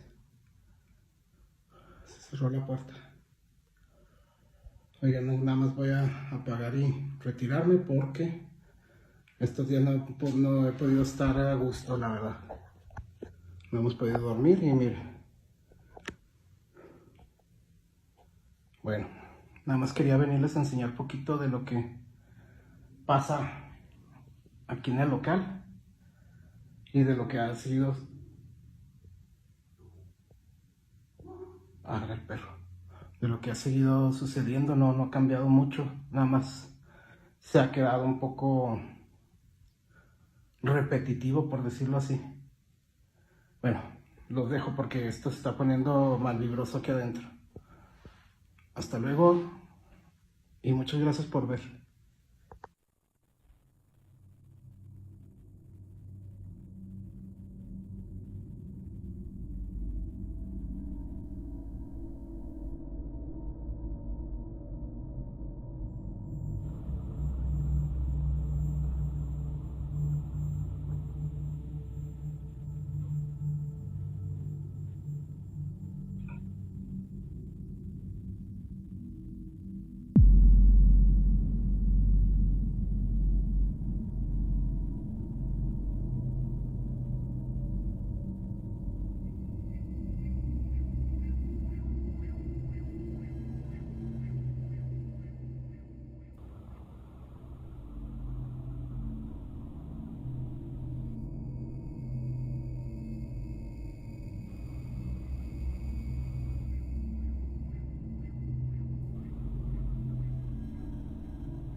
Some viewers pointed to the orb as a classic light anomaly, the kind skeptics attribute to dust or insects, but the trajectory and brightness here don't behave that way. Others connected the book's title directly to the broader Mexican tradition of El Diablo, a figure in folklore associated with mischief, bargains, and making himself known in ways you can't ignore. The combination of the cold spot, the phone cutting out, the door slamming, and then the security footage catching both the orb and the flying book all in one night. That's a pattern, not a coincidence. So what exactly was in that studio with him? The following footage you're about to watch comes from a security camera at an airsoft site, one of those tactical recreation facilities that empties out completely after hours. At the very beginning of the first recording, a dark figure appears at the back right of the frame, not walking, but crawling or hobbling toward the wall, moving with a strange, uneven gait before appearing to strike the surface repeatedly. No one was at the site when this was captured. No employees, no trespassers on record. In the second clip, filmed months later, a man adjusts the camera, and if you look to the left of the man, you'll see a figure materialize on the left side of the frame. And this one carries a walking stick, hands visible, moving deliberately toward the camera's direction. Watch.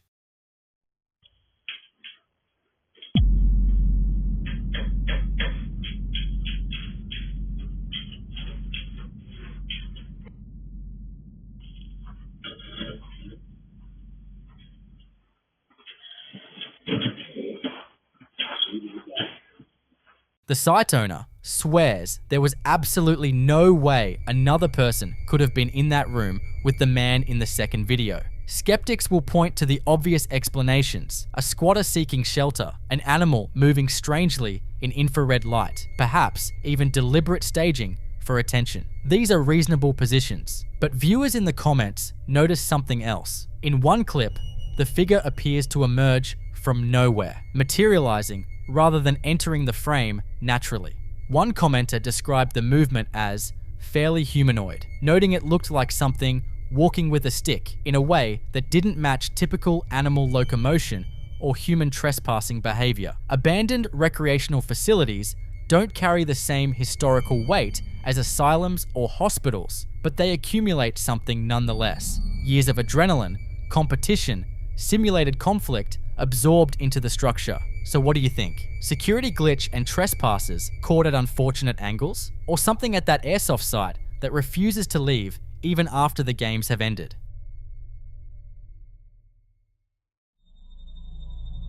In the following clip you're about to watch, a man had been letting his dogs out for the night.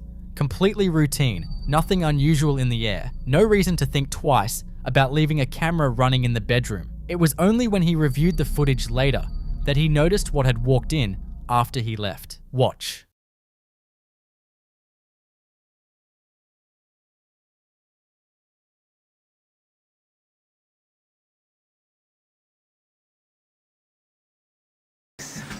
What you doing?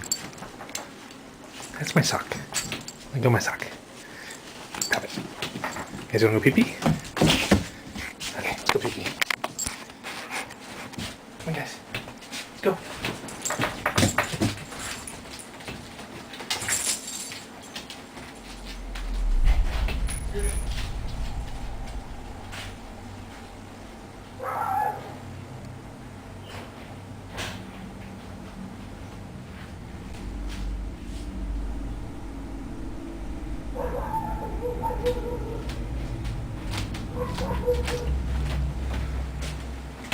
In the doorway, a dark shadow figure moves into the room the moment it empties, and then, just after it passes, a picture on the wall begins to sway on its own, gently but with enough movement to be unmistakable in a room where nothing else shifts. The man himself didn't notice the picture until someone in the comments pointed it out, which is somehow the most unsettling part. Whatever came through that doorway left a physical trace behind it that he didn't even know to look for. He posted the footage saying he'd always believed in ghosts, but had never seen anything that fully convinced him. He's convinced now. In paranormal research, shadow figures that move through domestic spaces are rarely classified as residual. Residual energy doesn't navigate doorways with intention, doesn't enter a room the moment it empties, doesn't disturb objects on its way through. What this footage appears to show is something that was waiting, something that knew when the room was clear, and something comfortable enough in that house to move through it openly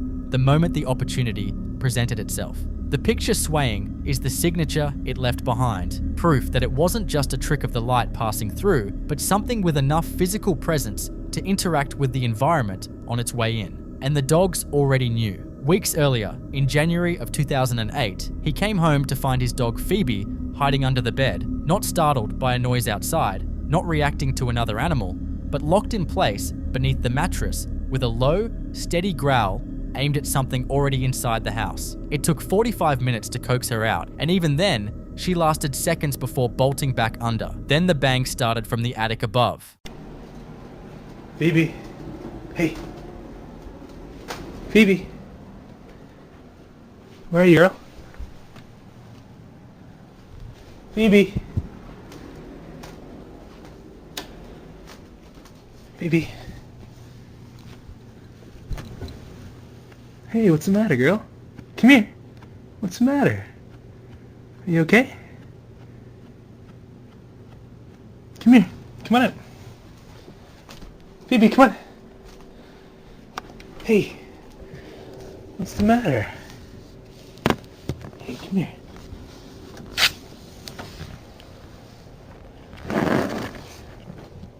Come on. It's okay. What's the matter, girl? Come here. Come on. Come on. Come on up. Want a treat? Come on. Come here, peeps. Want a treat?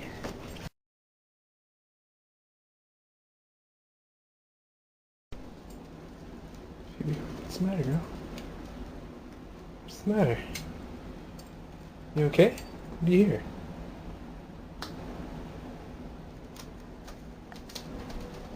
What is it? What is it, girl?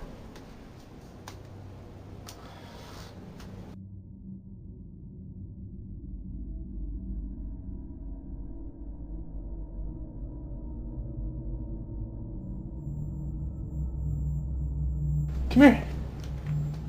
Phoebe, come here.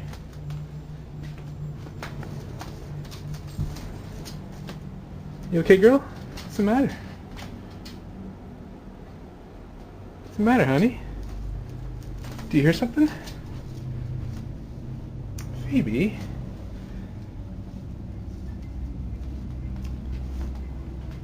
Honey? Are you okay? What the hell was that?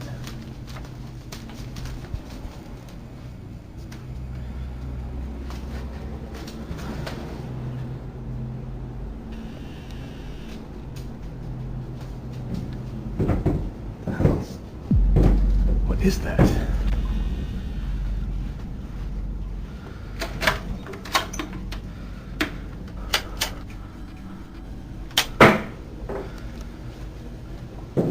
What?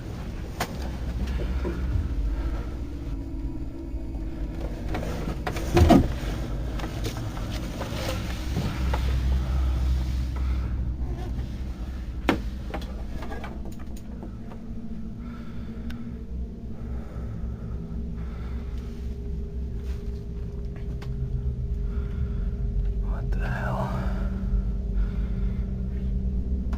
There's definitely something up here. What?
What follows in that attic is difficult to account for with any mundane explanation. The scale of the sound, the violence of it, the timing relative to Phoebe's distress, and the way it escalates all point towards something operating with intent rather than an animal that found its way into the roof space. Skeptics will reach for that explanation, and it's worth considering. But a raccoon doesn't send a dog into 45 minutes of paralyzed terror before the noise even starts. And it doesn't produce the kind of sustained, escalating chaos that fills that attic while the camera sits on the floor in the dark. In paranormal research, this pattern, an animal registering a presence before any physical activity begins, followed by increasingly aggressive physical disturbances, is one of the more consistent markers of poltergeist activity, an entity associated not with a specific location, but with raw, disruptive force that builds over time, using whatever the environment offers to make itself known, and growing bolder the longer it remains unaddressed. The third piece of footage was recorded on a static camera set up in the living room between March 3rd and March 14th of 2008, because he kept coming home to find his attic door wide open with no explanation. This is daytime, bright light through the curtains, completely silent, nothing that should put anyone on edge. And then the white door on the right side of the frame turns its knob on its own and swings inward. Session of that performance of the Corngold Concerto. Just imagine the foot stomping from the members of the Vancouver Symphony Orchestra responding to that performance by James Ennis. Wow. That's from the CBC Records CD, which brought home a Grammy earlier this year.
When the dogs come back into the room, the white one stops in the center of the space and starts tracking something, head moving, eyes following, tilting up and down, as if watching something cross the room that the camera simply cannot pick up. It barks, it whines, it doesn't stop. A viewer put it simply in the comments. That dog was definitely looking at something. And they're right, because dogs don't perform. They don't follow invisible movement across a room for the benefit of a camera. They don't tilt their heads and bark at empty air because the lens is rolling. Whatever that dog was watching was real to it, present in that room, moving through a space that looked completely empty to everyone else. Whatever is in that house isn't confined to the attic or to the dark or to any particular hour, and the animals have been registering it long before any camera caught anything worth posting. So what do you think? Is this a single presence that has quietly claimed that house as its own? Or has something been following this man specifically, making itself comfortable wherever he is?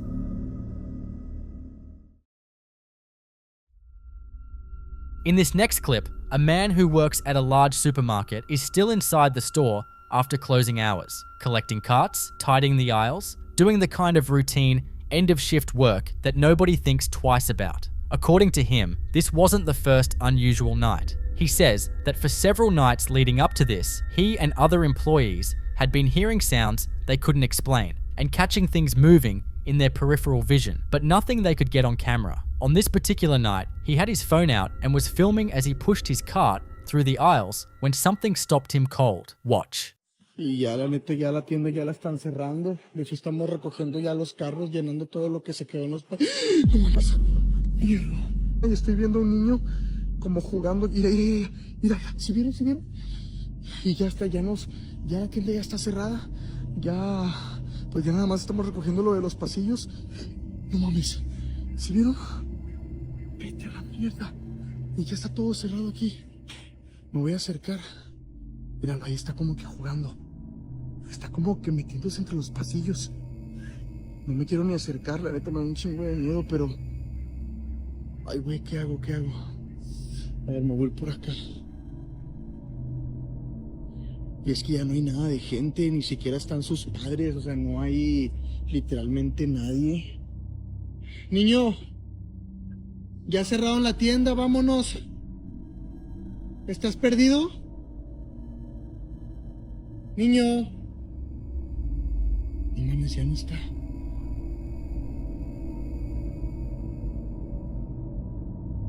Niño.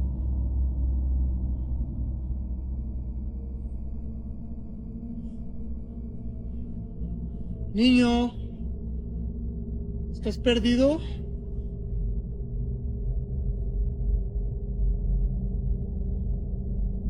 Y ya la neta, ya la tienda ya la están cerrando. De hecho, estamos recogiendo ya los carros, llenando todo lo que se quedó en los... ¿Cómo pasa? Mierda. A ver, ya tengo que acabar con esto, tengo que acabar con esto. ¿Dónde se metió? ¿Dónde se metió? ¿Dónde se metió? ¿Dónde se metió? ¿Dónde se metió? ¿Dónde se metió? ¿Dónde se metió?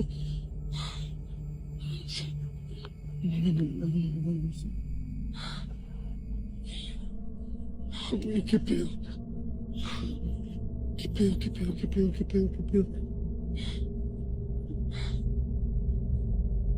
¿Sí vieron? ¿Sí vieron? Ya no hay absolutamente nadie.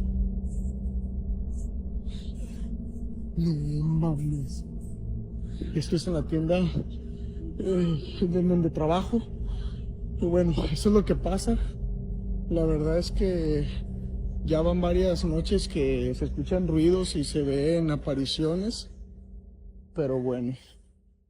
Spanish that he's watching what looks like a child playing, and he calls out into the dark, asking if the child is lost, telling them the store is closed. Nothing answers. The crawling figure keeps moving. Some viewers believe this is the spirit of a child, a presence that has quietly claimed the store as its space, unbothered by closing time or the people left behind. Others point to the figure's movements and immediately think of something far less innocent, something that only looks like a child, a small thing that plays in empty aisles at night when most people have already gone home. So what exactly did he follow down that aisle? In the following clip you're about to watch, a security camera captures a motorcyclist traveling along a quiet road in Mexico in the early hours of the morning. Just another commute? Nothing about it suggesting this would be anything other than an ordinary day. And then between one frame and the next, the motorcycle is down and the rider is gone. What draws people's attention isn't the crash itself, it's what appears near the wreckage afterward. A dark, humanoid shadow materializes at the scene, moves away from it with what looks like direction and purpose, travels several feet, and then simply isn't there anymore. Watch.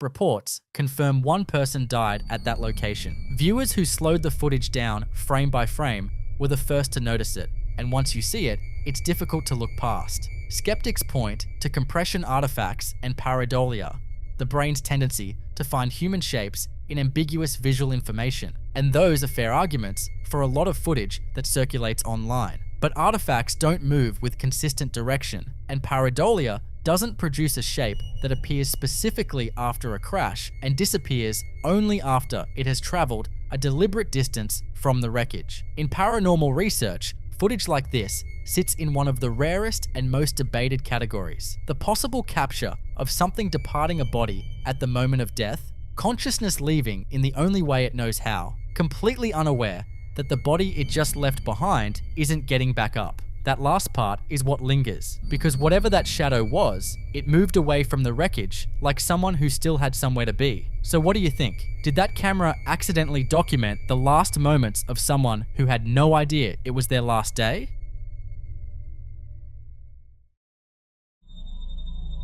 In this next clip, we're following a man named Chris, a ghost hunter who had been hearing enough accounts about skinwalker activity in a specific area that he decided to go investigate it himself, equipment in hand, the kind of person who moves toward the thing everyone else is running from. He brings a spirit communication device with him, the kind that picks up and translates electromagnetic fluctuations into audible words. And what comes through on that device when he gets to the location stops him cold. Voices asking him to come help, drawing him further in with exactly the kind of appeal that's hardest to ignore and easiest to follow into somewhere you shouldn't be.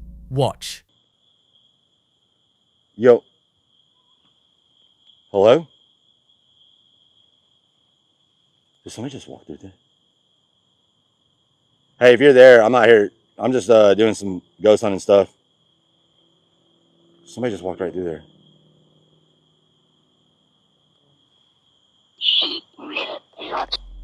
She will not. My name is Fred. Your name is Fred? Hi, Fred. Many years ago. Did you guys see that, or am I tripping? Say your name. My name is Chris. What's your name?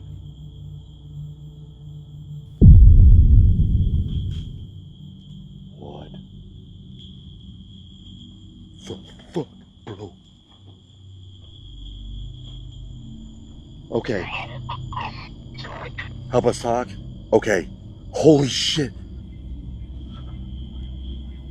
That door fucking opened. That door opened by itself. That door opened by itself. That fucking door opened by itself. What the fuck, bro? Oh no. Hiding in the dark. Hiding in the dark? The fucking door opened. And then he runs. Whatever he sees in there overrides every instinct that brought him to that location in the first place. And Chris, a man who showed up to a skinwalker site on purpose with recording equipment at night, decides that whatever is happening is beyond what he came prepared for. Now here's what makes skinwalker encounters specifically so difficult to investigate and so hard to dismiss. In Navajo tradition, a skinwalker is not a ghost or a residual energy. It is an intelligent, shape-shifting entity that actively hunts, that learns the behavior and vocalizations of its targets, and that uses mimicry as a primary tool, replicating human voices, animal sounds, and cries of distress specifically to lure people toward it. The request to come help coming through that device fits that pattern almost precisely. Not a threat, not a warning, but an invitation wrapped in vulnerability. The exact kind of signal designed to pull someone deeper into isolated territory. What makes it worse is that skinwalkers across documented accounts are said to be most active at the threshold, doorways, tree lines, the edge of light and dark. And a door opening on its own, in that context, isn't a poltergeist moment. It's something marking a boundary and making clear it can cross it whenever it chooses. Chris came looking for a skinwalker. Based on what he ran from, it's worth asking whether it was already looking for him. So what do you think? Did Chris get closer to something real than any of his equipment was ever designed to handle? Or is there a less ancient explanation for what came through on that device?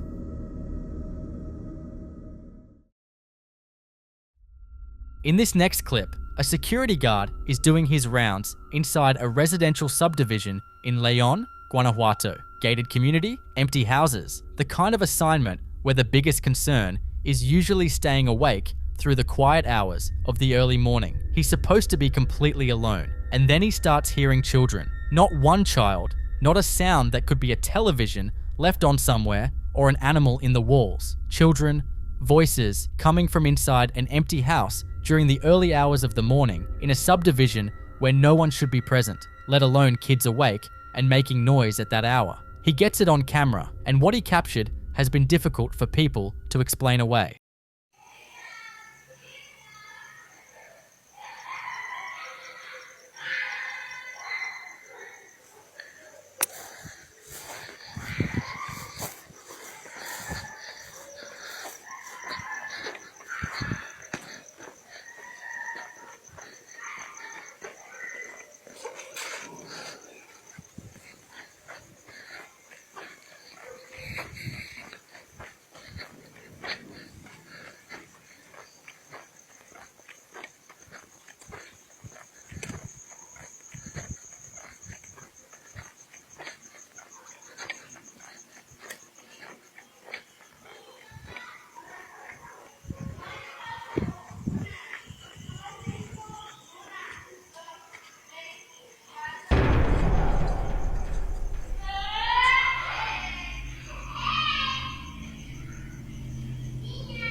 In paranormal research, the sound of children in locations where no children are present is one of the most consistently reported and most deeply unsettling categories of auditory phenomena, partly because of how specific and unmistakable the sound of a child's voice is, and partly because of what it implies about whatever is producing it. In Latin American folk tradition, disembodied children's voices heard in empty buildings during the early hours are frequently associated with the souls of children who died in or near that location, tied to the space and unable to move on, replaying fragments of a life that ended before it was finished. Others believe entities use the sound of children specifically because it triggers a protective instinct, drawing people toward the source rather than away from it, which in an empty subdivision in the middle of the night is exactly the kind of direction you don't want to be pulled. So what do you think? Was this guard hearing something that's been in that subdivision long before the houses were built? Or is there something in those empty rooms that learned a very long time ago exactly which sound gets people to come closer?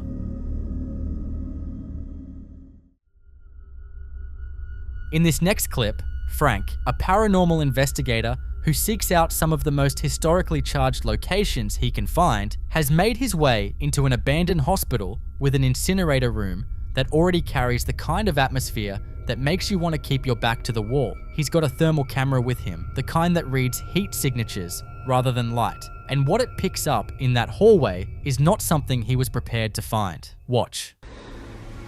Okay, and this is what the thermal camera sees.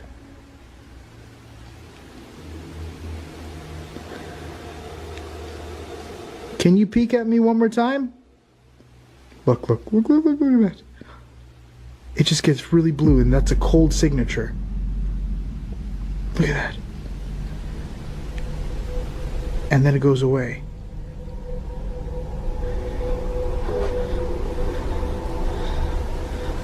I'm gonna try it again. Here we go. There we go. Are you the one that she was talking about? I swear if I see an actual face peek out through there,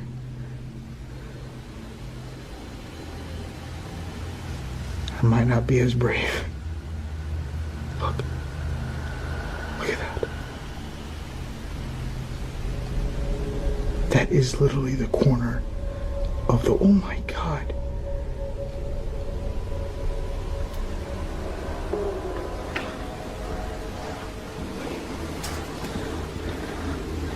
Alright, I'm gonna walk up towards it.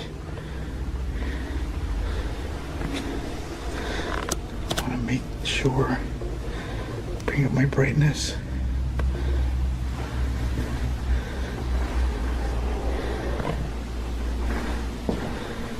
This hospital is amazing. I am definitely gonna be back here. I haven't even shown you guys the crematorium. Now, the thing that gets me a little bit nervous about the crematorium is that, oh, it's sticky. This is what kind of sounded like the thumping sound.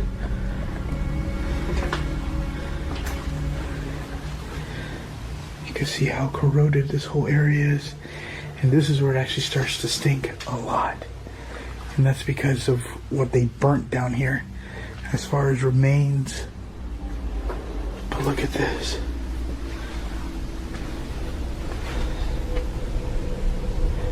This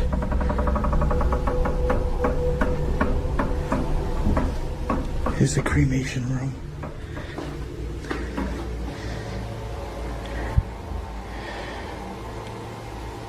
All right. So inside these things here,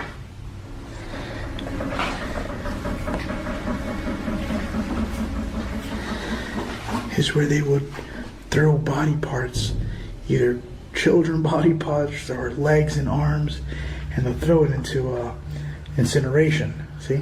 Incineration. And this is to see if it burnt up or not. Now the crazy thing is that there's ashes still inside.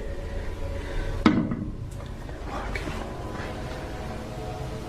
Those are actual ashes. Oh, that's a big spider there. Oh, the creepiest thing happened. I was putting this down and it happened off camera. But the moment I put the the K2 down, I hear a big boom. I'm just hoping it happens again. You hear it?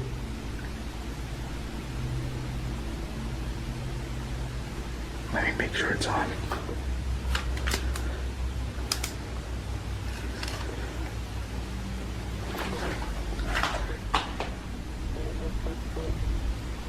You hear that?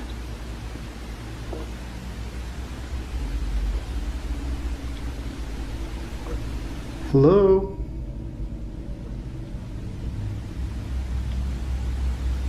What the hell is that? I don't know if the camera's gonna pick it up.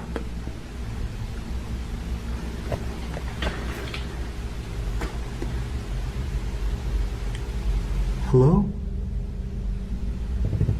What the hell? Hello?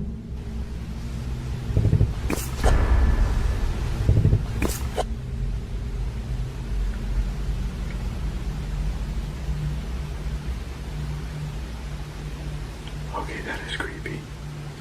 Hello?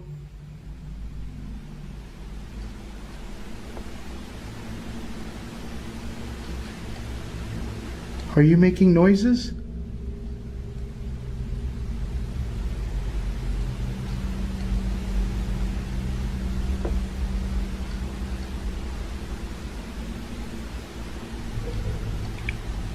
What the hell is that?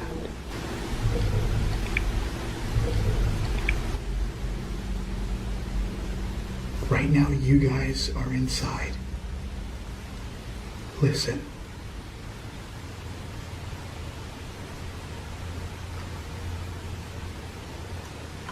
I'm trying to see if I could hear anything.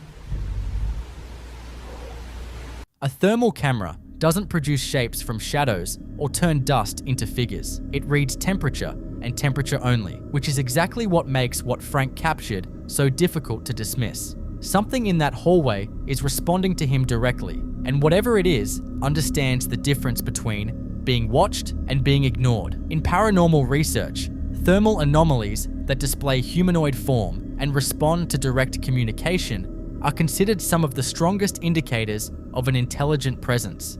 Not residual energy running on a loop, but something that can hear and react in real time. Abandoned hospitals carry decades of fear, pain, and death concentrated within the same walls.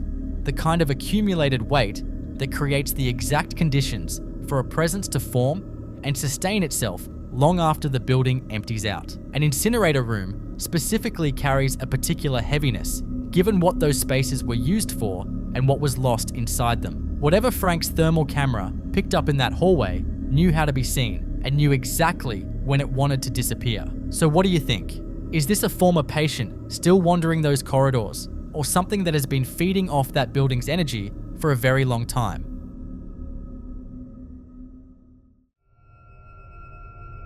In this next clip, a woman steps outside late at night to let her dog do its business. The most routine, unremarkable errand imaginable. The kind of thing you do half asleep without a second thought. And then something materializes out of thin air in the darkness ahead of her and starts moving in her direction. Watch.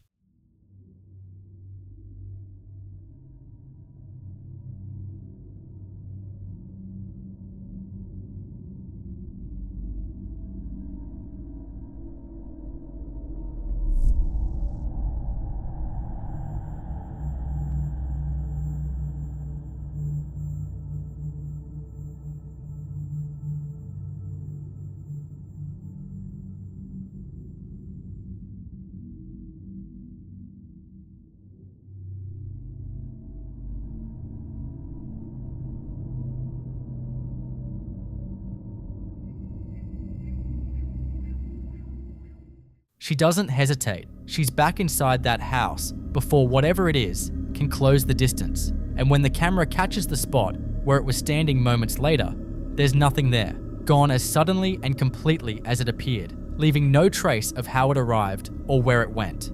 That specific combination, materialization from nothing, directional movement toward a person, and then a clean disappearance, is what separates this from a prowler or a trespasser, because a physical person doesn't appear out of empty air and doesn't vanish without moving out of frame. In paranormal research, entities that manifest suddenly in outdoor spaces and move toward a target before disappearing are often associated with what some traditions describe as a fetch or an approacher, a presence that becomes visible only when it has already decided to engage and disappears the moment its window closes. The fact that her dog was right there and the interaction happened that fast suggests whatever this was had been in that space before she stepped out, already present, already aware of her, just waiting for the right moment to show itself. So what do you think? Was something outside that house waiting for her specifically, or did she just step into the wrong patch of darkness at the wrong time? In the following clip you're about to watch, a man had been watching something crouch at the far end of his porch on his doorbell camera every single night for a week straight. Same spot, same low position, same time. And on this particular night, he decided he was done watching it on a screen. He stepped outside, phone in hand, and started shouting into the dark that he'd already called the cops and had everything on film. The kind of confrontation that's supposed to end with a person running or an animal scattering. The porch is empty. The yard is completely quiet. Nothing moves. Watch.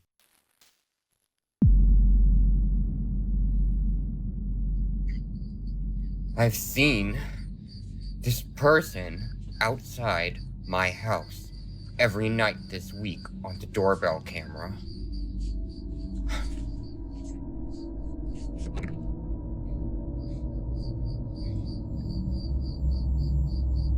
Whoever's out here, I called the cops, and I have you on film.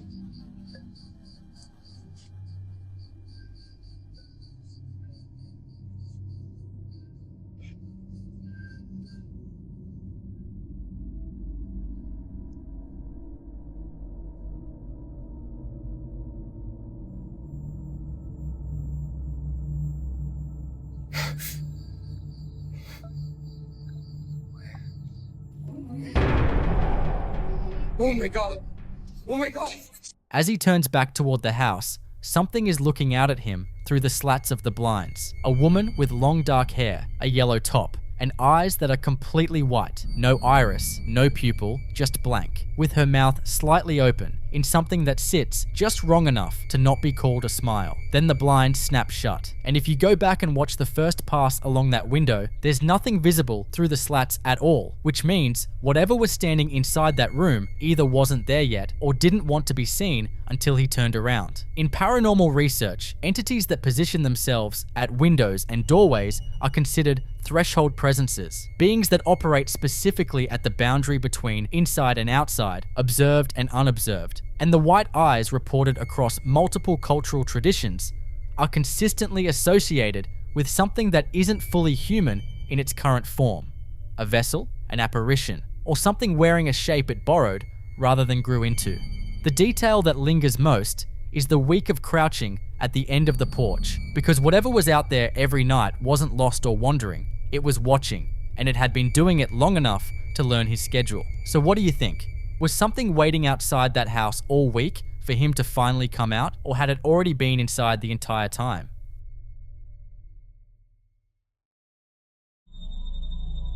The following video was recorded by a man at 2 in the morning inside his apartment, a place he claims has been active since long before this night, something he describes as a presence that has followed him across multiple videos and refuses to leave him alone. By the time he picks up his phone to start filming, the sounds have already begun coming from the dark living room, a rhythmic, repetitive creaking, the kind that stops you mid-breath because you know there's nothing in there that should be moving. Son las 2 de la mañana, se están escuchando ruidos en la sala.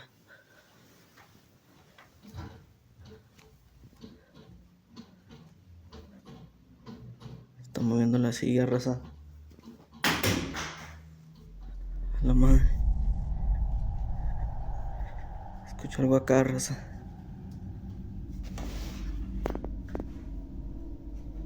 Tomaron el desodorante.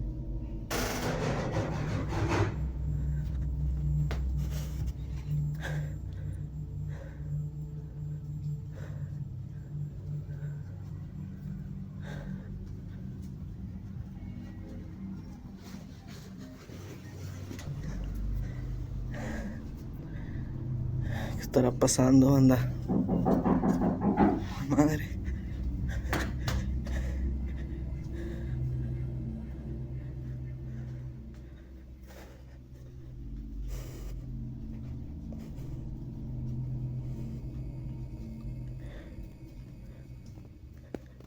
Some viewers think the sheer volume and variety of sounds in such a short window points towards something staged, and that's a fair argument to make. But others point out that poltergeist-type activity, a term rooted in German folklore, meaning noisy ghost, traditionally associated with volatile, object-moving disturbances rather than quiet apparitions, often presents in exactly this pattern, escalating, chaotic, spread across multiple locations in the same space, and almost impossible to predict or document clearly. It didn't stop there.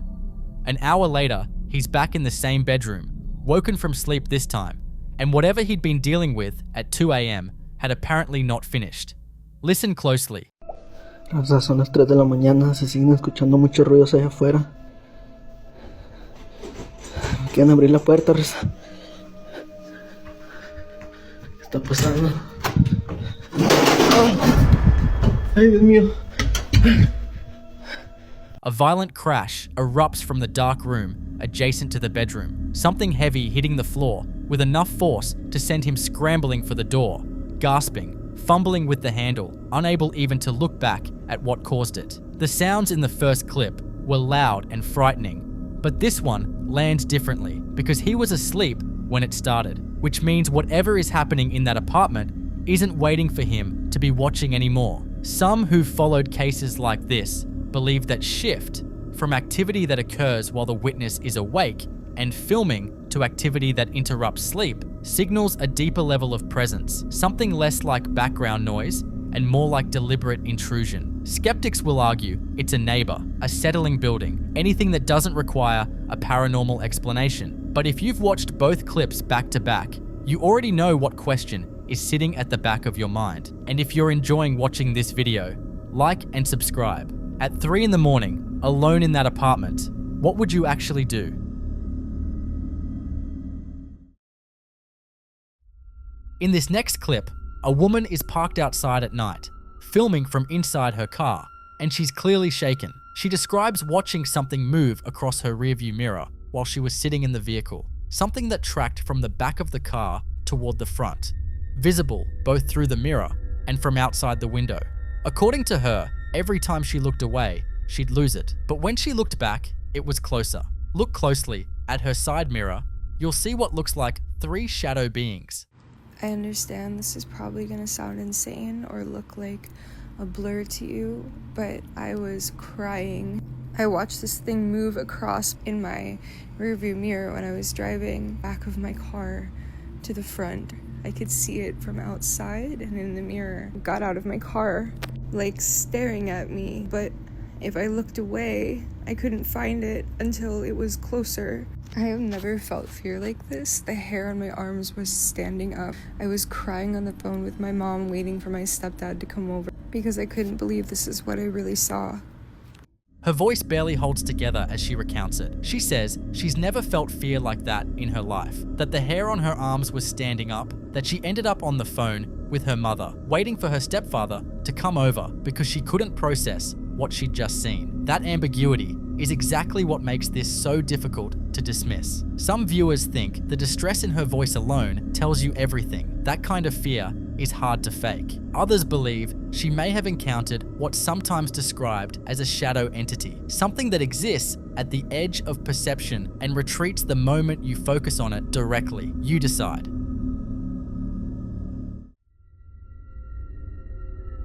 In this next clip, a man has been dealing with a relentless and escalating pattern inside his apartment, specifically centered around the doors, and not as a one-off event that could be brushed off and forgotten, but a sustained, ongoing situation that has pushed him to the point of grabbing his phone every time it starts. The first piece of footage is barely 8 seconds, but it's the sound that stops you cold. Watch.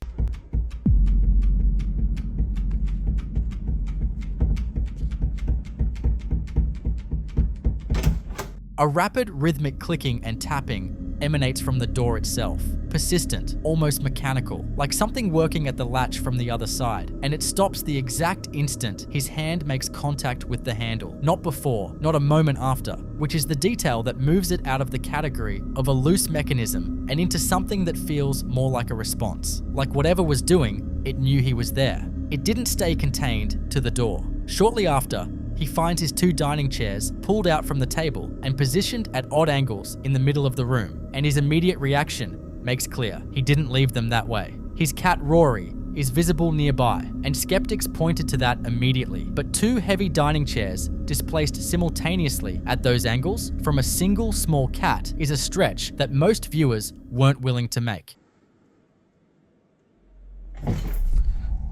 What the fuck? The third clip is the longest and most detailed piece of footage he's captured, and it's where the pattern becomes impossible to dismiss. For over a minute, the door handle jiggles up and down on its own, rhythmically, audibly, relentlessly, while persistent knocking runs underneath it the entire time. He grabs the handle and the sounds stop. He lets go and they start again. He opens the door to an empty hallway, closes it, and within seconds, it starts back up, more frantic than before. And then a crash from the living room.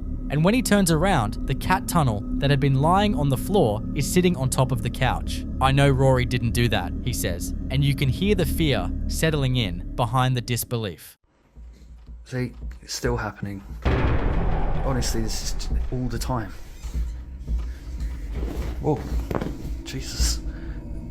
The cat scared the shit out of me. What the fuck? Rory, you were really scaring the shit out of me.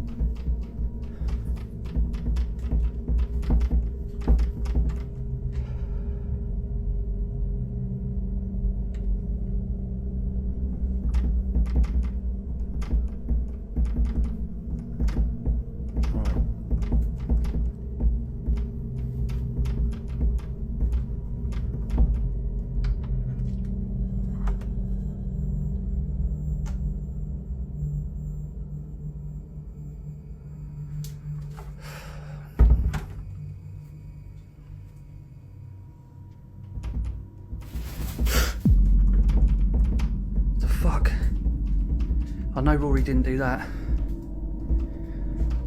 What the fuck is going on? What the fuck happened, Rory?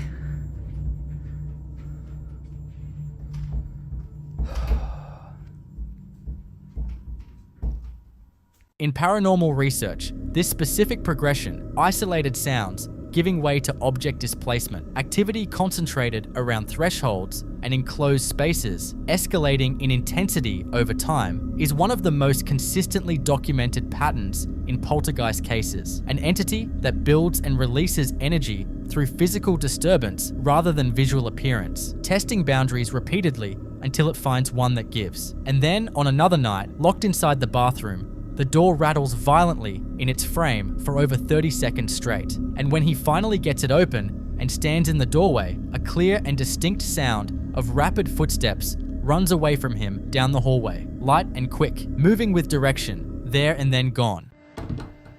Right, so I'm just in the toilet, and as you can hear, the door's rattling. So I feel quite trapped. But I'm going to open it and see what happens.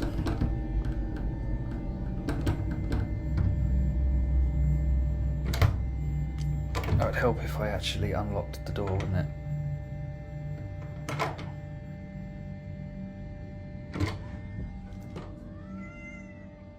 Was that you? That couldn't have been you.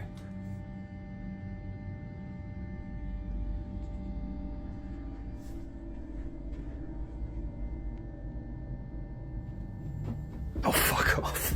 That last detail is what changes everything, because a rattling door can be argued away, but footsteps running down an empty corridor have a specificity that's very hard to square with any environmental explanation. Whatever is in that apartment isn't just making noise anymore, it's moving through the space. It knows the layout, and it's been there long enough to stop being startled by him. So what do you think? Is this an intelligent presence, methodically testing every threshold in that apartment, or something residual and restless locked into the architecture of that specific space, unable to stop doing what it's always done? This next video was recorded inside a public restroom at the Forum at 1 in the morning by a man who says he'd been hearing noises he couldn't explain. He's alone in the building, or at least he thinks he is. It's his second night documenting strange activity in this location, and the sounds coming from inside the bathroom are what pulled him in there in the first place. He films the hallway, then turns the camera on himself, visibly nervous, explaining the situation in real time. Then he walks in, scans the counter and the mirrors, and points toward a row of red stall doors. No feet visible under any of them. He crouches low, angle dropping toward the floor gap, calling out, "Hello, is anyone there?" Nothing answers. Watch. Día 2, nos siguen pasando cosas extrañas. Miren lo que va a pasar. Es la 1 de la mañana, estoy en el baño de Forum, estoy completamente solo y estoy escuchando ruidos adentro del pinche baño. Vete a la verga, güey. Yo escuché ruidos que venían de allá. Ay, cabrón, no mames. Verga, güey, ¿qué pedo? No hay nadie.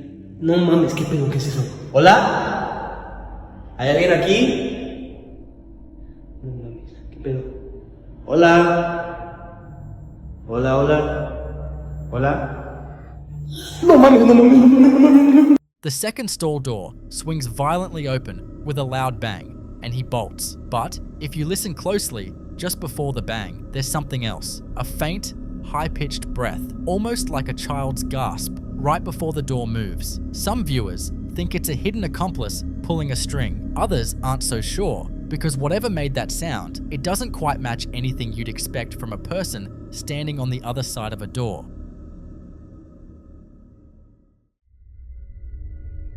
This next video was recorded inside what appears to be a school. At night, completely empty, or at least it should have been. The man filming makes his way through the building with a flashlight, and right away, something's off. Inside a bathroom, he's barely started recording when a wooden door swings open on its own, slowly, with a long, drawn-out creak, and stops. He chuckles, almost nervous, and keeps moving. Outside, through a chain link fence, he spots a deer standing by the roadside, but that's not what catches his attention. In a lit window of a nearby building, one he says is locked, and alarmed, there's a dark, motionless silhouette standing inside, just watching. Then the crashes start. 2 separate rooms, 2 violent metallic bangs, both from just off camera, and you can hear the shock in his voice each time. Watch. Yeah, no hay nada.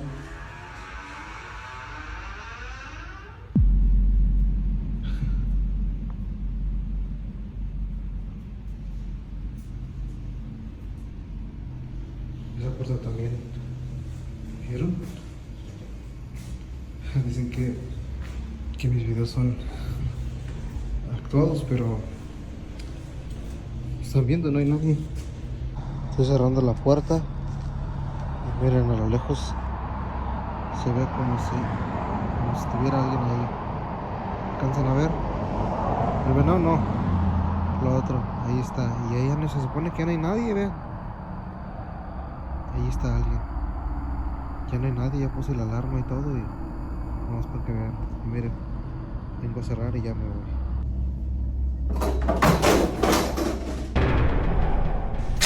¡Uy, hijo de su puta madre!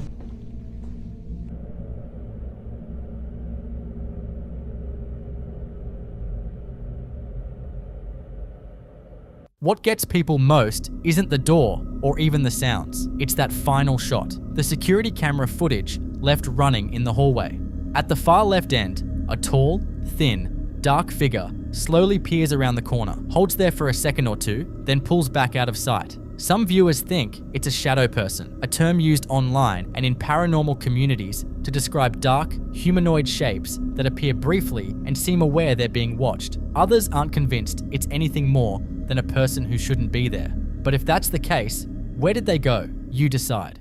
In the following clip you're about to watch, a baby monitor picked up something at 3:50 in the morning that's been hard to shake since it was first shared online. A 3-year-old alone in his bedroom, completely still, sitting up in bed, just looking around at his pictures and his toys, the way small children sometimes do when they're caught somewhere between asleep and fully present. He'd apparently been doing this for about 20 minutes on his own, completely unbothered, just existing quietly in his room in the middle of the night.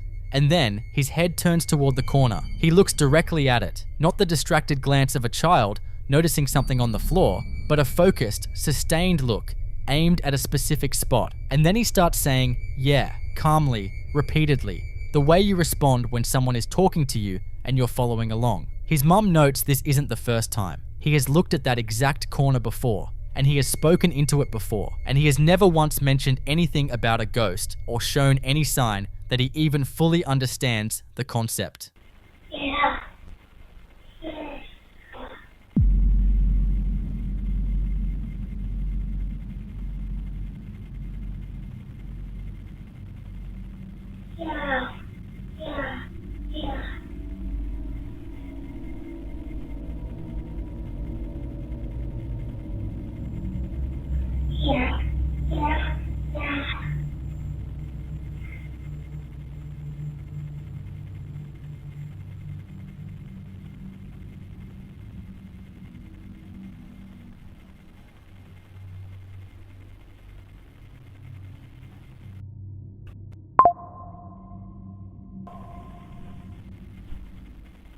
And that last detail is the one that lingers. In paranormal research, the absence of fear in a child interacting with an unseen presence is considered more significant than the presence of it, because a child who is scared has registered something threatening, but a child who is calm and conversational has registered something familiar, something that has apparently been in that corner long enough to become a completely normal part of his night. So what do you think? Is there someone in that corner answering back? Or is this just a 3-year-old and his imagination keeping each other company at 4 in the morning?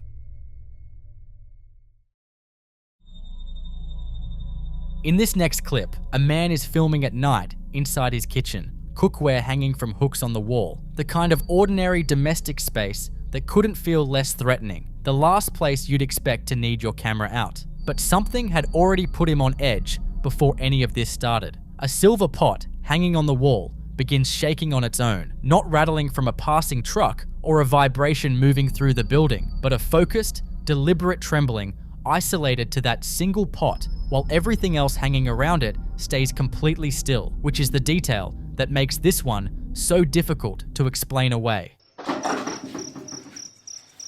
Astagfirullahaladzim. Istri baru selesai disasah bro. Udah panci itu gerak sendiri. Astagfirullahaladzim. If it were structural, if it were environmental, everything on that wall moves together. But this is just the one, shaking with a specificity that points toward something interacting with it directly. His reaction is immediate and instinctive, invoking Astaghfirullahaladzim, an Arabic expression of shock and a plea for God's protection. The kind of thing that bypasses thought entirely and just comes out when something defies every rational category you have available to you. In paranormal research, isolated object movement, where a single item is disturbed while everything immediately surrounding it remains untouched, is considered one of the stronger indicators of intelligent activity because it rules out most environmental explanations in a single detail. Whatever was in that kitchen wasn't creating a general disturbance, it was making a selection. So what do you think? Is this a presence announcing itself, or is there something about that particular pot that has a history attached to it nobody knows about yet?